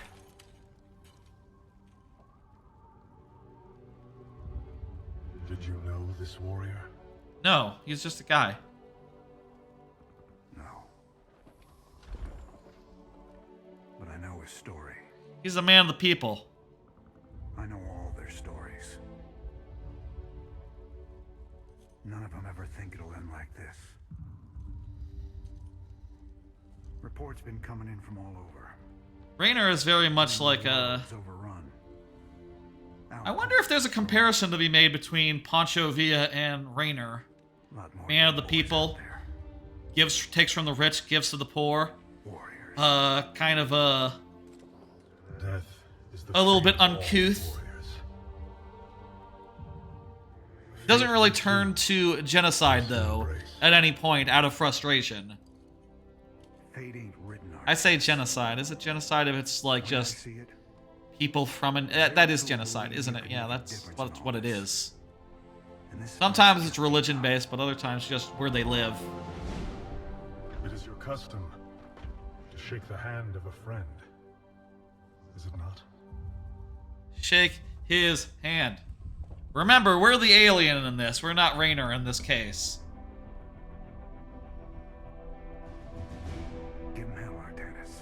It seems for right now that this scene, Artanis struggles to be the focus when Jimmy's on screen, and Jimmy's asserting himself as the main protagonist of the series. Well, maybe you could argue Kerrigan by the end. We'll see. I remember the epilogue. Some stuff is involved. Also, it's been said even in the previous campaigns that Kerrigan is like the linchpin for the whole thing. Nice mission. I'll say one more thing. I got like a couple more cards. Doesn't look like we'll get through all of them, and that's fine. I'll save the ones I didn't hit for Friday's stream. Like I said, these StarCraft streams probably going to have fewer cards just in general, because even when I am, just building units and have time to talk about something, there's only so much of that per mission, and there's only so many missions that we can get to in a single stream. Just wanted to mention I finished Season 4 of The Wire. The whole vacants thing that springs up in that season, I think is like hilarious insofar as it really exposes shows you just how out of the loop the police are in general. Everyone on the street knows about the vacants basically pretty early on, but the cops only just figure out like so near to the end. I got to that point last night where they figure out about the vacants, and I just had to see it through to the end of that season after that point, because I just had to see what happens next, because they spend so much time building up the vacants and that whole situation, all the horrible thing that has happened in them, and you want to see what the reaction is, and it is, of course, just terrible. Their reaction to finding that maybe there's a bunch of dead bodies. Spoilers. There's a bunch of dead bodies in vacants is to say, like, well, don't open any more vacants then. We could find a bunch of murders, and that would make the stats really bad this year. And it's like, oh my god. Are you serious right now? Is this how the police work? And the answer is yes. At least in Baltimore, at the time, they worked very much to try to make murders not murders, rather than solving murders. The fuck? It's fucked up. The whole police station, the whole governmental structure, the mayor's office, it's all a bunch of shit. The stuff with the mayor, with the bowls of shit, all that stuff is hilarious. All that stuff is so insightful. The schools. Goddamn.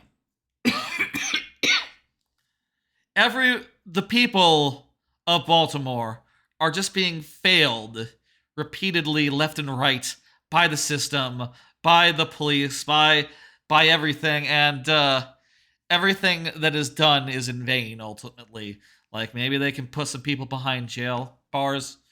Makes no difference in the end. There are other people that are going to be up on those corners. And, even if you get them off the corners, the kids off the corners, Bunny is right, absolutely right, in his assessment of, like, yeah, it's fucked out there. People aren't being helped. They're struggling out there, and there's just nothing for them. There's just nothing for them. Let's see this cutscene, and then I think let's end. It's almost midnight. That's a good time for a stream to end. See this cutscene, save, and then let's maybe look at the mission count. What we have. Preserver. Rohana. Oh no. Oh no. Amon. I see your doubt. Ah, great. You were so alone, mewling in the darkness. Maybe there was a reason why she never got into Heroes of the Storm. From the suffering of this life. Maybe she wasn't. Infinite cycle of strife and anguish is at an end. I think she's still gonna be around. More than poison, Amon. nothing but death. They bring purpose, an end to a cycle not within action. If her powers are from the Kala, and we're about to cut it. Will only bring unneeded suffering. It's fun to exist, though. That's the thing. It's fun to exist. I like to exist. And, you know, you can do a lot of fun stuff while you are existing. You also have to do unpleasant stuff, but whatever. So, do you want your Kala cut? It has passed, Hierarch. Hay is gone. You sure you don't want your Kala cut? You see now why you must separate from the Kala. Its light has faded. You gotta cut your Kala. I will keep him at bay. I will endure. I have felt his rage, seen his truth. If you will not sever your connection to the Kala, then you will be contained, kept in stasis. That seems fair. You know what? That's the fairest thing you could do. Preserve the Kala however I must. If I must. That's a good idea, actually. So be it. But we can still talk to you though while you're in stasis. That's, you know what? That's all you need. That's all you need. You need to be able to talk to them, and you need to be able to hang out. Let's allocate some bullshit, talk to our people, and then we'll call it. Oh well, I can't allocate shit. I can't afford shit. Okay, that's fine. I don't really want to. I'm fine. I don't really want to lower any of my other stuff. I don't really want to. Well, I could. Nah. I'll try out temporal field and I'll give up some construction time. That's fine. Okay.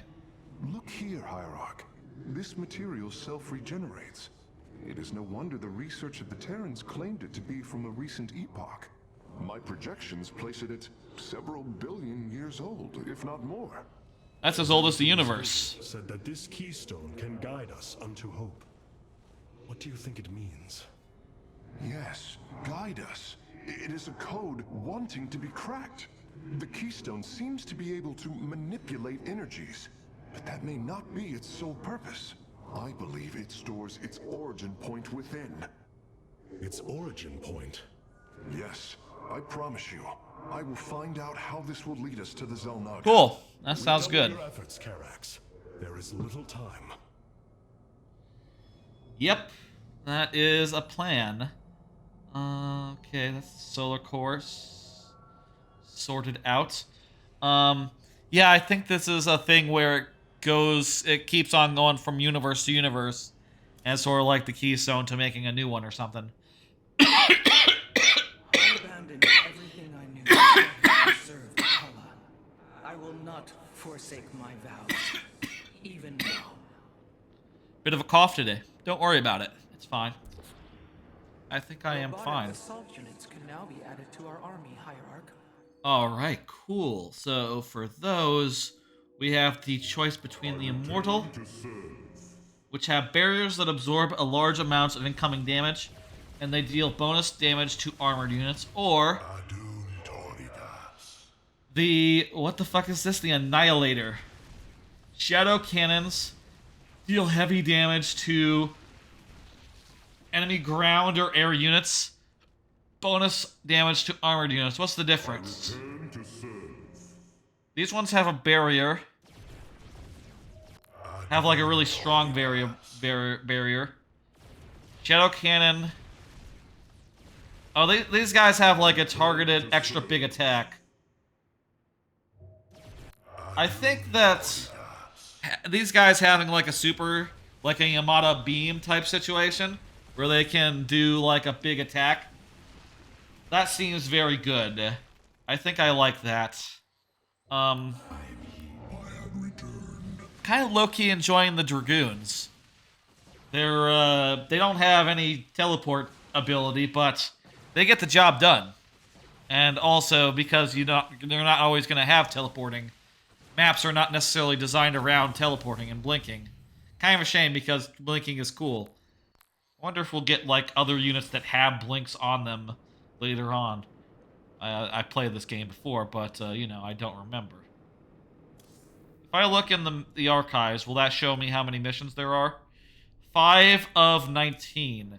Cool. And we did actually 8 this stream because we did the 3 prologue missions as well. So we are...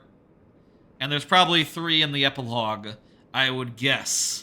There's 3 in the epilogue. Let me Google. I think we're on good pace. I think we're on really good pace here. We're like a quarter through the main game, which probably means we're about a quarter through everything, including the epilogue. Actually, no, maybe more like a third. Maybe we'll be finished with this in 2 weeks. Won't that be nice? I don't mean that to say it like, oh, less StarCraft II is good, but I would enjoy getting this done well ahead of my move, which is coming up in a couple of weeks here. Hey there. Hey, Swan. Bye, Swan. Man, this is weird. I've never talked to no Protoss before. Well, this is a cool bit. If I have learned one thing from your commander Raynor, it is that we are not so different. Yeah, they're just sort of people. Continue your report. No mouths. Right. So the artifact, the keystone thingy's all yours. Yeah, we call it a keystone now. All our data to your engineer. You have my thanks. Please relay my appreciation to Commander Raynor. Good. Hey, you got it, Skippy. That was a Skippy. Nice conversation. Not too long. Didn't overstay its welcome. Nice. Next time, let me just do a quick save. Void story. That's right. That's what we're doing here. Void story. Next time we will have our choice of places to go. We can either go to Shakuras, which is where, Zeratul, old friend. I have the keystone you believed would lead to our salvation. And yet, faith alone will not defeat... where the Nazarene are from. Or we can go to Glacius. As Hierarch, I was made aware of a location where our Kalai scientists experimented on new weaponry in secret. Cool. Within the Glacius facility, the Purifier program has been reborn. We must recover this immensely powerful technology. I think some of these might be shorter than others. Maybe some of them have more like 1 mission than 2. Maybe some of them go up to 3. I mean, Shakuras has like 2 whole new units here. So I wouldn't be surprised if, you know, it had more than 2 missions there. It'd be cool if it told you how many missions each of these is before you made the choice. Maybe it's consistently 2 across the board. I am not sure. It's time to call it a night. How does that It's time to call it a night, folks. As you can see over there, there's the old stream schedule. We're doing 2 streams a week, as has been the case for a bit now. Tuesdays, around 8 p.m. Central, we'll be continuing this here playthrough of StarCraft II Legacy of the Void. Fridays will be viewer levels as usual. That will be the next time I am back on stream. I'll be on the couch then. And I will note, the next 2 playthroughs after Legacy of the Void will be Super Mario Odyssey 100% and Banjo-Kazooie Nuts and Bolts. Both of those will be after I move, which will be start of next month. How many weeks away is that? 1. So 1 week, 2 week, 3 week. So there's 3 weeks until the week where I'm moving, and then I'm moving on like April 6th. So yeah, if we could do this in 3 streams, that would end it on the 26th, which would mean that I would be free to just focus on packing the week before I move, which would be ideal. So I'm hoping the schedule works out. I'm hoping that we can make some pretty good and clean progress. This VOD will go up, tomorrow, as they tend to do. I'll think of what the name should be. It's either something like, or Zeratul's Obi-Wan moment. It could be... Jesus, what was the other thing? I liked Void Story. Void Story was kind of a funny thing. There was another thing that just came up, like, oh, you gotta cut your collar. Gotta cut your collar. That kind of sounds nice. It kind of has a ring to it. We'll see which one ends up being the VOD title. For those watching the VOD, you already know. What am I telling y'all for? Well, at this point, it's undecided, and I don't know what the VOD title will be. That's the trick of it. Let me do a raid. Let's just do a quick raid here. Thank y'all for coming by, hanging out. The sub, the resub, plastic bags. Really, really damn nice of you. I appreciate it, as I always do. Well, altered mentality. Sure, why not? I'll pull up that thing on my own. I'll pull up that thing right here. Oh, altered mentality is playing Banjo-Tooie. Goddamn, a lot of people are playing Banjo-Tooie recently, I guess, other than me. I have rated multiple other people who I follow doing Banjo-Tooie recently. I didn't even know she was doing Banjo-Tooie before I put in the raid. Go figure. Whatever. Banjo-Tooie is great. I love Banjo-Tooie. I just finished Banjo-Tooie last week, you know. That's quite a coincidence if you think about it. Anyway.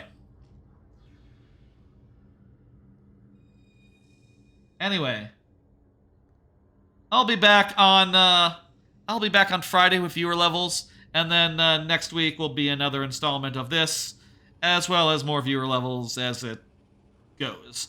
Don't expect much in the way of big streams in the next few weeks. I'm thinking just keeping it nice and simple, especially as I begin to pack, and probably some sort of big, if there is a big stream, it'll be for one final bit of Mario Maker 1 before the servers go offline, which will happen while I'm in the middle of moving, so that'll be a whole thing. That timing of that is a little awkward. Whatever. I'll be back on Friday with viewer level, 6 p.m. Central, as per normal. I'll see y'all there. Y'all have a good night. Bye!